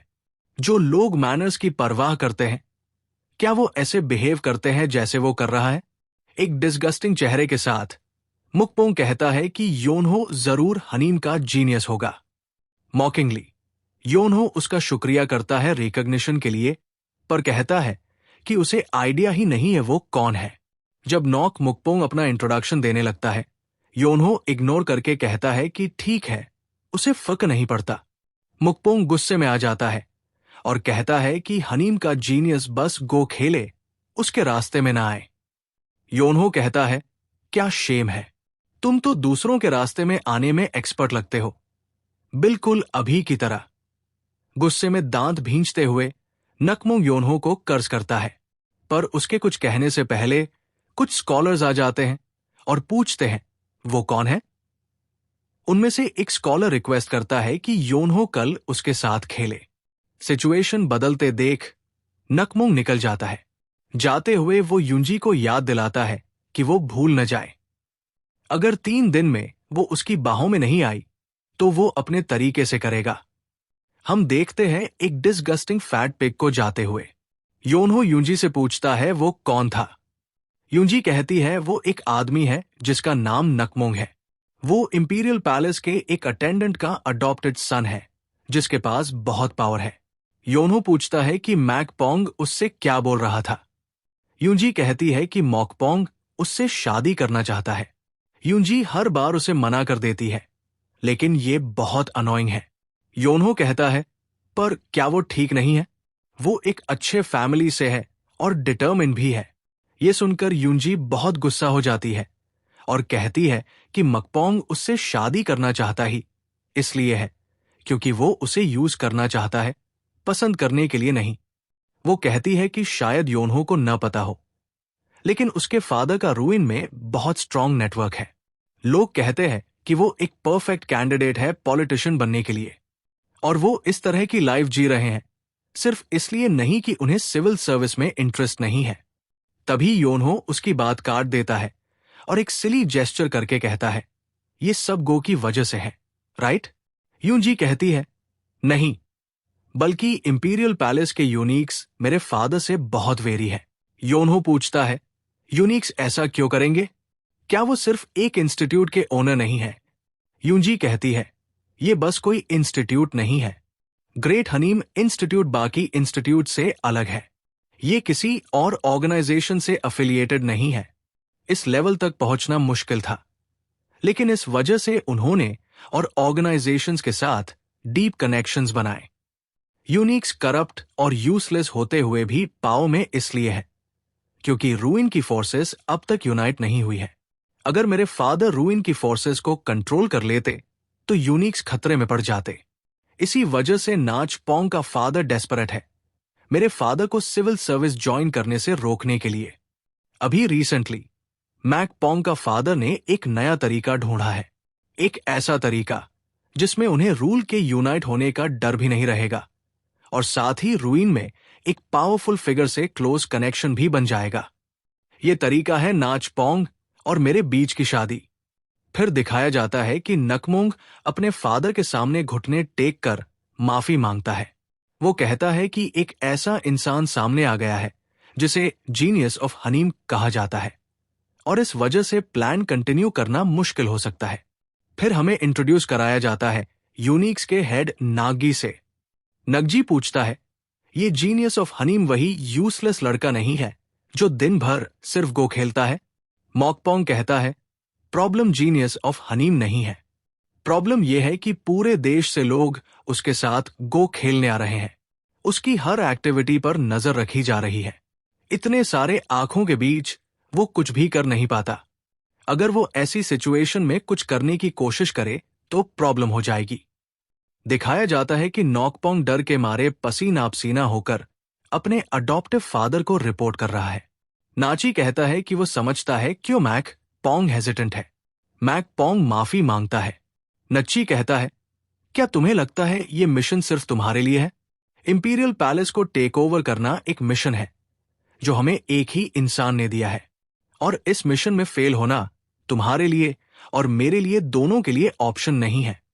नॉक जी के लिए उसे डिसअपॉइंट करना मौत से ज्यादा खौफनाक है। नच्ची पूछता है, क्या तुम समझ गए? डर के मारे पसीना बहाते हुए नॉकपॉन्ग कहता है, हाँ, मैं पूरी तरह अवेयर हूं। नच्ची कहता है, कभी कभी वायलेंस जरूरी होती है, और एक क्रीपी स्माइल के साथ नॉकगी मैकपॉन्ग से कहता है, क्राउड का फायदा उठाओ और सबको मार डालो, चाहे वो जीनियस ऑफ हनीम ही क्यों न हो। We are introduce to royal head inspector लाई वोंग्या, जो एम्परर का ब्रदर है। वो मुअन से पूछता है कि क्या वो अभी भी गवर्नमेंट पोजीशन में इंटरेस्टेड नहीं है। मुअन लाई वोंग्या से माफी मांगता है और रिफ्यूज कर देता है। लाई युअन से पूछता है कि वो क्यों नहीं देख पा रहा कि उसे सेंटर में रहना चाहिए, ताकि बैलेंस मेंटेन करके नगी को रोका जा सके। ये सुनकर युअन साइलेंट रहता है और कुछ नहीं बोलता। लाई डब्ल्यूए फ्रस्ट्रेशन में साय करता है और कहता है कि उनकी मूवमेंट्स आजकल सस्पिशियस रही है। मिलिट्री में भी इंस्टेबिलिटी है और स्कॉलर ऑफिशियल्स में भी। नकी उनके दिमाग में घुस रहा है। मुअन कुछ बोलना चाहता है, लेकिन लेवा उसे रोक देता है और कहता है कि वो जानता है युअन पूछना चाहता है कि एक ऐसा आदमी जो खुद के बच्चे भी नहीं कर सकता, वो रेवोल्यूशन क्यों स्टार्ट करना चाहेगा। मुअन पॉजिटिवली जवाब देता है। एक स्टर्न वॉइस में लाई वोंग्या कहता है कि अगर वो युअन को बताए कि एक और मास्टर है जिसके लिए नगजी सर्व कर रहा है, तो यूनिक्स के बीच पॉलिटिकल फाइट का टेरर उनके इमेजिनेशन से बाहर होगा। फिर भी एंची उन सबको पार कर गया, जबकि उसके पास कोई फाउंडेशन नहीं था। क्या ये स्ट्रेंज नहीं है? जो लोग एनजीजेआई के अगेंस्ट गए वो एक्सीडेंट्स में मर गए, और जो नहीं गए वो अचानक डिजीजेस से मर गए, जैसे कोई उसके लिए पाथ क्लियर कर रहा हो। ये सुन के मुअन कहता है कि शायद ये कोइंसिडेंस हो। लाई डब्ल्यूए कहता है कि उसने भी पहले ऐसा सोचा था, लेकिन रिसेंटली देखने के बाद उसे लगा कि शायद कोई पीछे से एनजीआई की हेल्प कर रहा है, और इसी वजह से लीवाना को मनुआ की जरूरत है। उन्हें एक होकर नगी के अगेंस्ट लड़ना होगा। मुअन लीवोंग्या से कहता है कि वो थोड़ा और सोच लेगा। टॉपिक चेंज करते हुए लीवाना युअन से पूछता है कि वो नया जीनियस कैसा है जिसे उसने अपने अंडर लिया है। ये सुन के मुअन बहुत खुश हो जाता है और कहता है कि योनहो अमेजिंग है, और उसे लगता है कि योनहो अपनी ट्रू पोटेंशियल छुपा रहा है। लाई डब्ल्यूए कहता है कि वो क्यूरियस है योनहो के बारे में और पूछता है कि वो उससे कब मिल सकता है। युअन कहता है कि यूनजी उसे पिक करने गया है। उसी वक्त बाहर से यूनजी कहता है कि वो लोग आ गए हैं। युअन कहता है उन्हें अंदर बुला लो। हम देखते हैं एक बहुत ही वेट योनहो और फ्लस्टर्ड मैनी यूनजी। योनहो की कंडीशन देखकर दोनों लाई वोंग्या और मनुआ स्पीचलेस हो जाते हैं। मैनी युअन योनहो से अपोलोजाइज करता है उसे इतनी जल्दी बुलाने के लिए और पूछता है कि क्या उसने अच्छे से नींद ली। सार्कास्टिकली योनहो रिप्लाई करता है कि हां, उसने बहुत अच्छी नींद ली, बस अगर कोई उसके फेस पर कोल्ड वाटर न डालता जब वो सो रहा था। योनहो को इग्नोर करते हुए युअन कहता है कि वो ग्लैड है कि योनहो ने अच्छे से स्लीप किया। ली वोंग्या को पॉइंट करते हुए युअन उसका इंट्रोड्यूस करना चाहता है, लेकिन विंग करते हुए ली वोंग्या कहता है कि वो बस एक ओल्ड पासर बाय है। ग्रीटिंग करते वक्त योनहो कहता है कि ऐसा लगता है जैसे उसके विजिट के पीछे कोई ग्रैंड रीजन है, और पूछता है कि वो क्या है। युअन कहता है, और क्या काम होगा? वो गो खेलना चाहता है। स्ट्रेट फेस के साथ योनहो कहता है कि वो नहीं कर सकता। लाई पूछता है कि योनहो गो क्यों नहीं खेल सकता? उसने तो अब तक सबके साथ गो खेला है जो आए, तो अब क्यों? योनहो कहता है कि उसका मतलब ये नहीं है कि वो गो नहीं खेलना चाहता, लेकिन सब चीजें एक प्रॉपर ऑर्डर में होती है। जो लोग उससे पहले आए हैं वो वेट कर रहे हैं, तो लाई डब्ल्यूए को भी अपना टर्न वेट करना चाहिए। ये सुन के लाई वोंगा हंसता है और कहता है कि वो इसे रिजॉल्व कर सकता है। वो दूसरों से रिक्वेस्ट करेगा कि वो अंडरस्टैंडिंग रखें। ये सुन के योनहो इरिटेट हो जाता है और कहता है, ये रिजॉल्व करना थोड़ी है, ये तो बस कॉर्शन है। ये सुन के दोनों डम स्ट्रक और स्पीचलेस हो जाते हैं। योनहो डब्ल्यूए से कहता है कि लगता है उसका सोशल स्टेटस काफी हाई है। उसे श्योर है कि सब लोग बस फोर्सफुली उसके कहने पर मान जाएंगे बिना चॉइस के, न कि इसलिए क्योंकि वो अग्री करते हैं या अंडरस्टैंडिंग है। योनहो कहता है कि वो प्रॉमिसेस और रूल्स वैल्यू करता है। लाई डब्ल्यूए सोचता है कि योनहो अपनी बिलीव्स में उसकी एक्सपेक्टेशन से ज्यादा फर्म है। ये मुश्किल होगा। वाना योनहो से कहती है कि क्या वो कुछ कर सकता है इस बारे में, लेकिन योनहो रिफ्यूज कर देता है और कहता है कि उसे अपना टर्न वेट करना होगा। एम यूनजी अपने फादर से कहती है कि वो इसे रिजॉल्व कर सकती है। एम यूनजी गुस्से में अपना फिस्ट क्लेंच करती है और सोचती है, रूल्स, प्रॉमिसेस, जैसे कि वो उन चीजों को वैल्यू करता हो। योनहो के शोल्डर पर हाथ रखते हुए वो कहती है कि अगर योनहो बस ये गेम खेल ले तो वो बाकी सब गो के गेम्स कैंसिल कर देगी जो उसे खेलने हैं। आज हम एक बिल्कुल डिफरेंट योनहो देखते हैं। योनहो कहता है कि टेम्पटिंग है, लेकिन उसके भी मॉरल्स और एथिक्स है। लेकिन अगर यूनजी कल के मैचेस भी कैंसिल कर दे, लेकिन योनहो फिनिश करने से पहले ही यूनजी कहती है नो, और उससे कहती है कि और बार्गेन करने की कोशिश मत करो अगर तुम आज रेस्ट करना चाहते हो। कोई नेगोशिएशन की जगह नहीं है, उसे अपना चॉइस करना होगा। एक स्विफ्ट मोशन के साथ योनहो गो बोर्ड के सामने बैठ जाता है और कहता है, चलो शुरू करें। योनहो का बिहेवियर देखकर दोनों लाई वोंगया और मुअन सरप्राइज्ड हो जाते हैं। लाई वोंगया सोचता है कि ये वर्स्ट है। योनहो अपने वर्ड्स का आदमी नहीं है, वो बस छोड़ कर जाना चाहता है, लेकिन डिसाइड करता है कि इसे एंड तक देखे। अपना मूव करते वक्त लाई डब्ल्यूए देखना चाहता है कि योनहो कैसा है। गेम काफी जल्दी खत्म हो जाता है। इन द नाइट टाइम हम देखते हैं कि ली वोंगा अभी भी गो बोर्ड के सामने बैठा है और डीप थॉट में है। मनुया उससे पूछता है कि क्या उसे योनहो के साथ गो का गेम एंजॉय नहीं हुआ। ली वान्या गो बोर्ड को देखते रहता है और सोचता है कि इतना वायलेंट और क्विक स्टाइल ऑफ प्ले, ऐसा तो बैटलफील्ड के बीच में गो खेलने पर भी नहीं दिखेगा। उसे लगता है कि योनहो ने कैसी लाइफ जी होगी, लेकिन योनहो सही इंसान नहीं है। लेजीनेस, वायलेंस, ये वो चीजें नहीं जो वो चाहता है। लाई युअन से कहता है कि ये सब वेस्ट ऑफ टाइम था। उसे समझ नहीं आता कि युअन उसकी इतनी वैल्यू क्यों करता है। एम युअन कहता है कि वो ने देखा। लाई पूछता है, क्या देखा? युअन कहता है कि एक गेम में जब उसने योनहो के अगेंस्ट खेला तो उसने एक प्रोफिलैक्टिक मूव किया और युअन ने सोचा कि यह बहुत अच्छा मूव था। उसने सोचा गेम खत्म हो गया है तो उसने गेम से नजर हटा ली, लेकिन जो उसने देखा वो था एक ऐसे आदमी का चेहरा जो रेयर ट्रांस में डीपली डूब गया था। जब वो जा रहा होता है, लाई वोंग या मैनी युअन से पूछता है कि क्या वो श्योर है जो उसने देखा। एक फर्म स्टांस के साथ युवान कहता है कि वो श्योर है।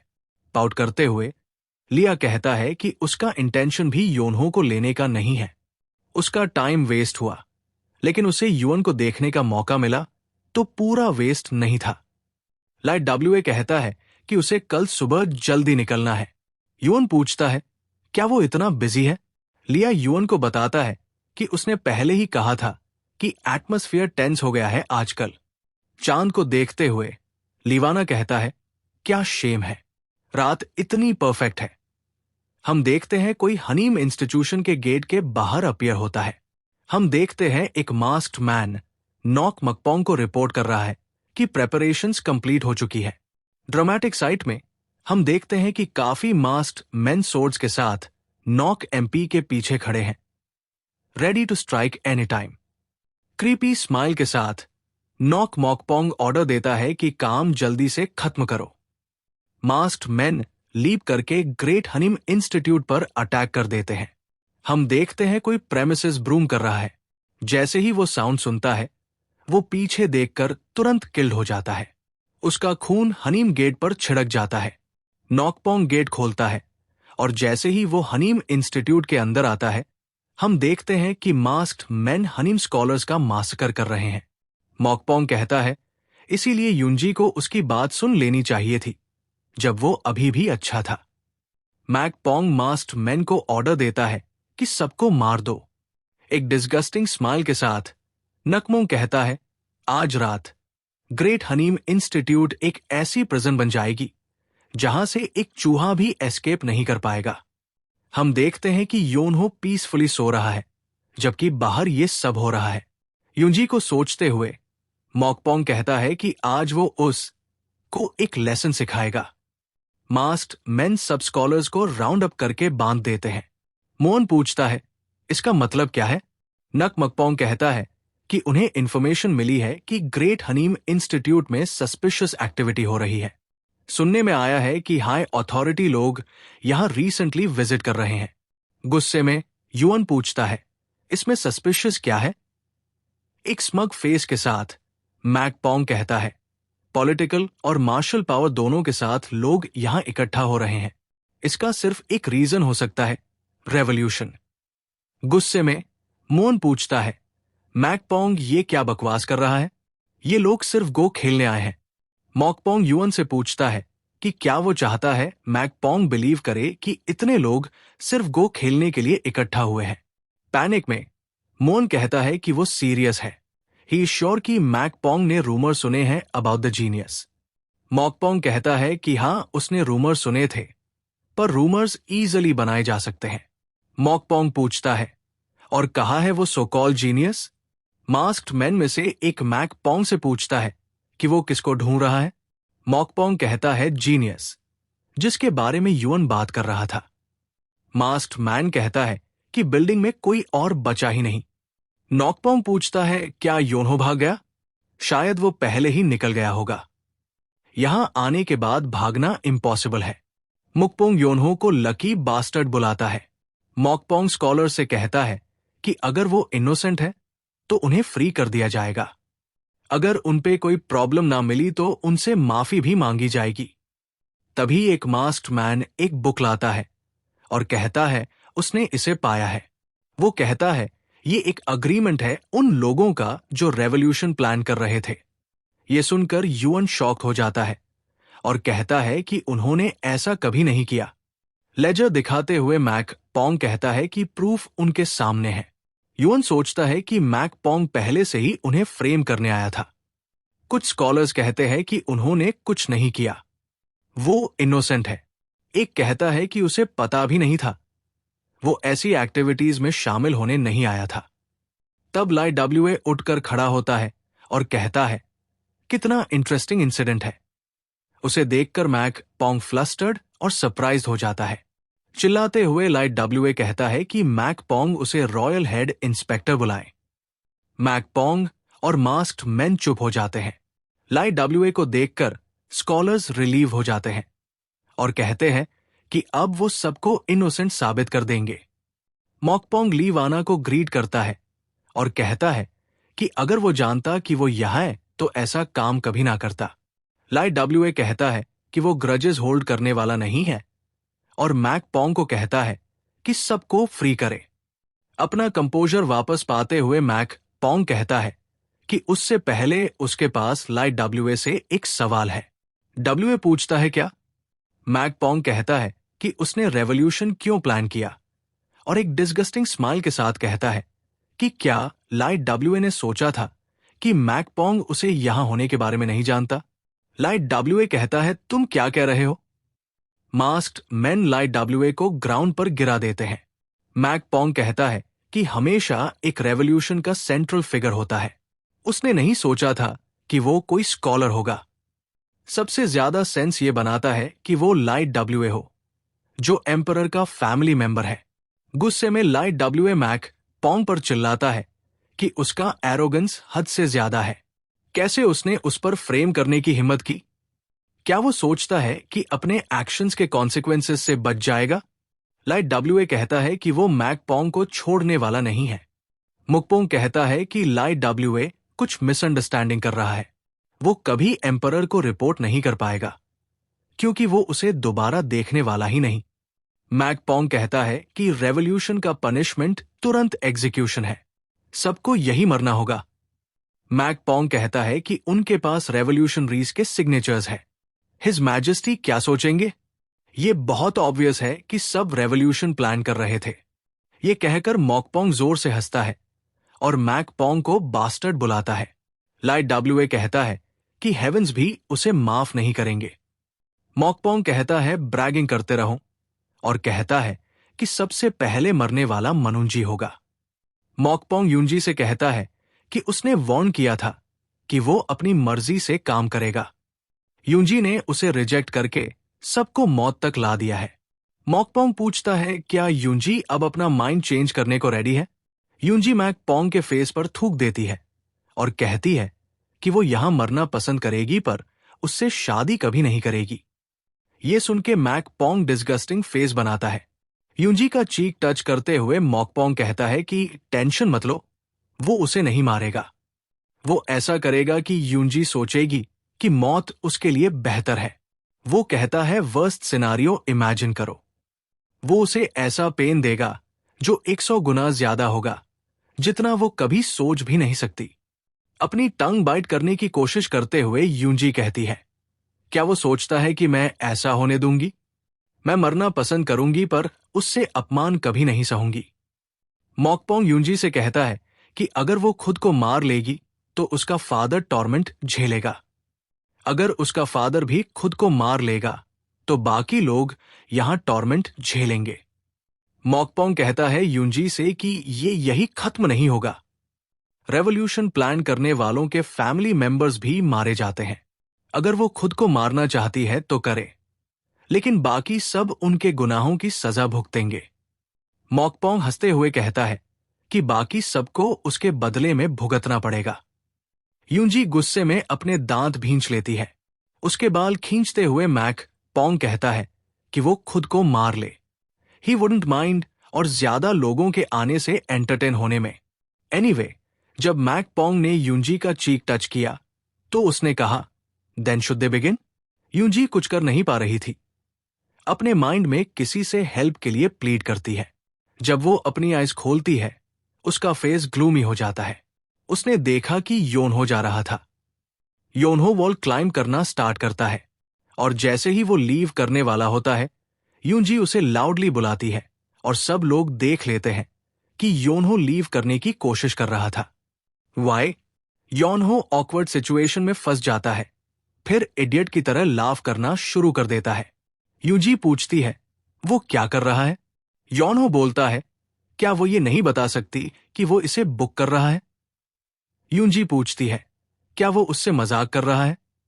क्यों?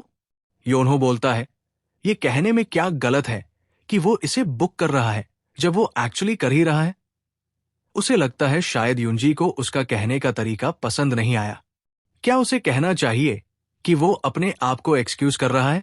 यूंजी योनहो को बोलती है कि उसे उनकी हेल्प करनी चाहिए। योनहो ने मार्शल आर्ट्स सीखा है, वो हेल्प कर सकता है। योनहो बोलता है, कैसे हेल्प करूं? खुद की जान बचाना मुश्किल है और वो मेरी स्किल लेवल को ओवर एस्टिमेट कर रही है।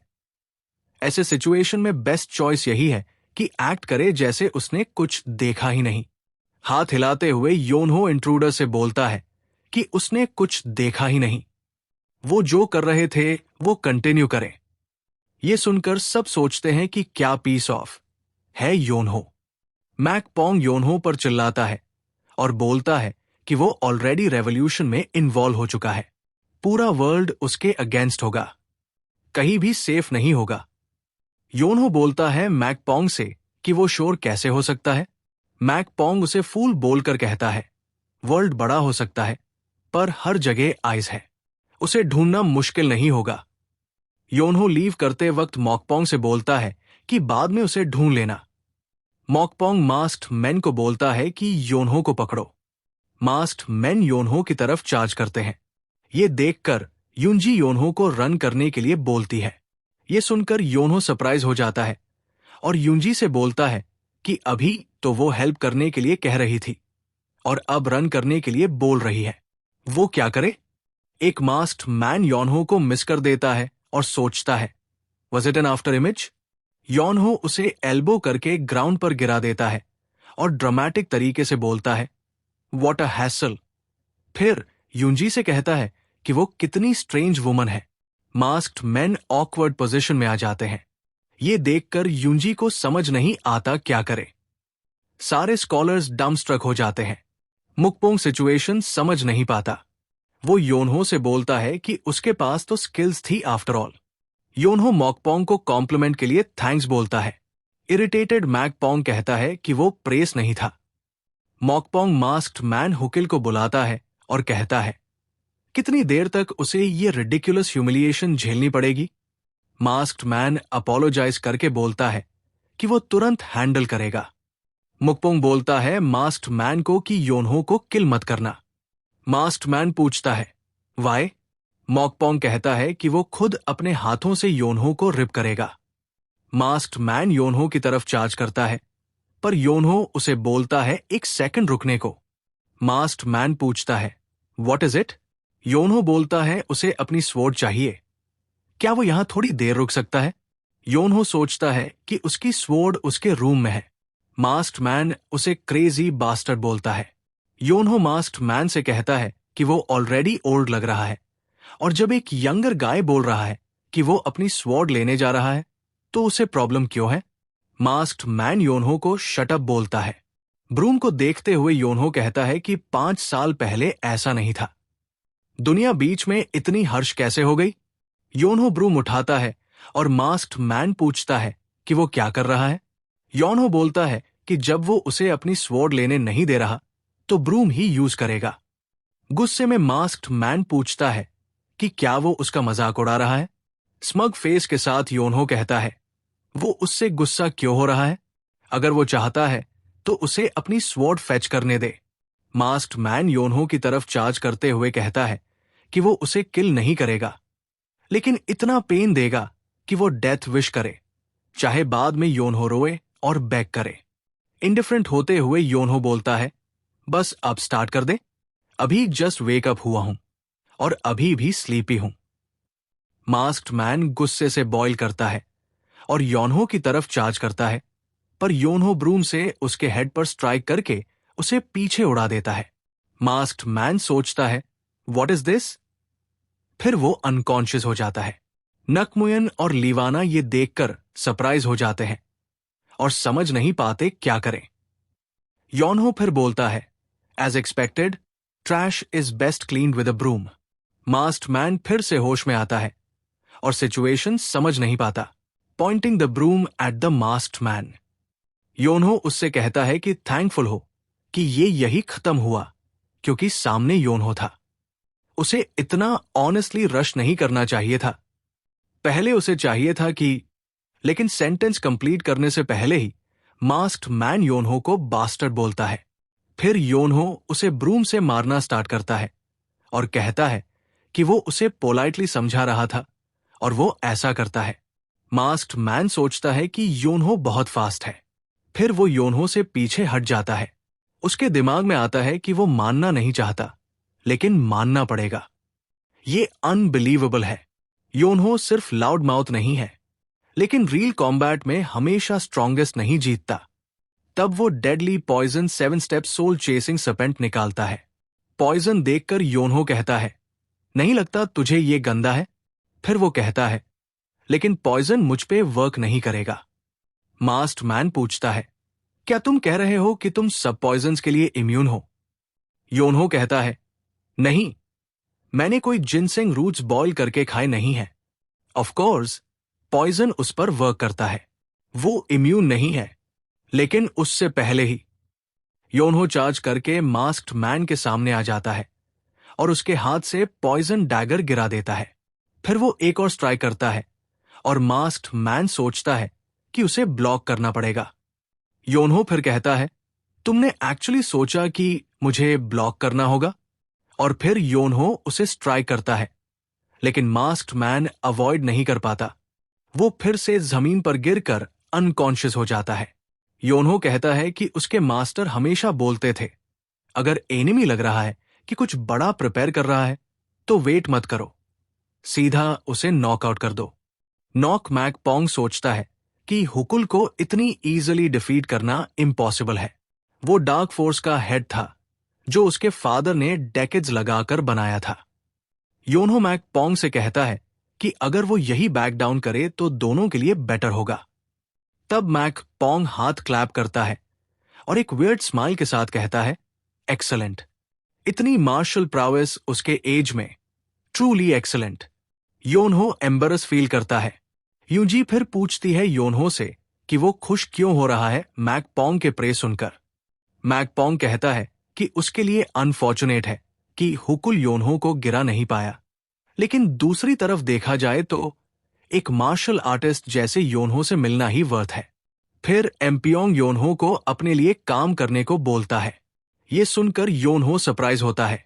यूंजी मैक पोंग से पूछती है कि वो क्या स्कीम कर रहा है इतनी बॉइलिंग डिटर्मिनेशन के साथ। मैक पोंग कहता है कि योनहो उसके पास आएगा तो वो उसे वो सब चीजें देगा जो वो इमेजिन भी नहीं कर सकता। पावर जो वर्ल्ड को अपने हाथ में होल्ड कर सके और इमेंस वेल्थ। योनहो कहता है कोई भी इंसान जिसमें सेंस और ऑनर हो वो कभी ऐसे हनीड वर्ड्स में नहीं फंस सकता, राइट? ये सुनकर मिंगजी मूव्ड हो जाती है, लेकिन फिर योनहो कहता है कि वो फंस जाएगा और वो नंबर्स के बारे में सुनना चाहता है। ये सुनकर मैन यूंजी डिस्गस्टिंग फेस बनाती है और कहती है वो no just die. Next part चाहिए तो कमेंट करो।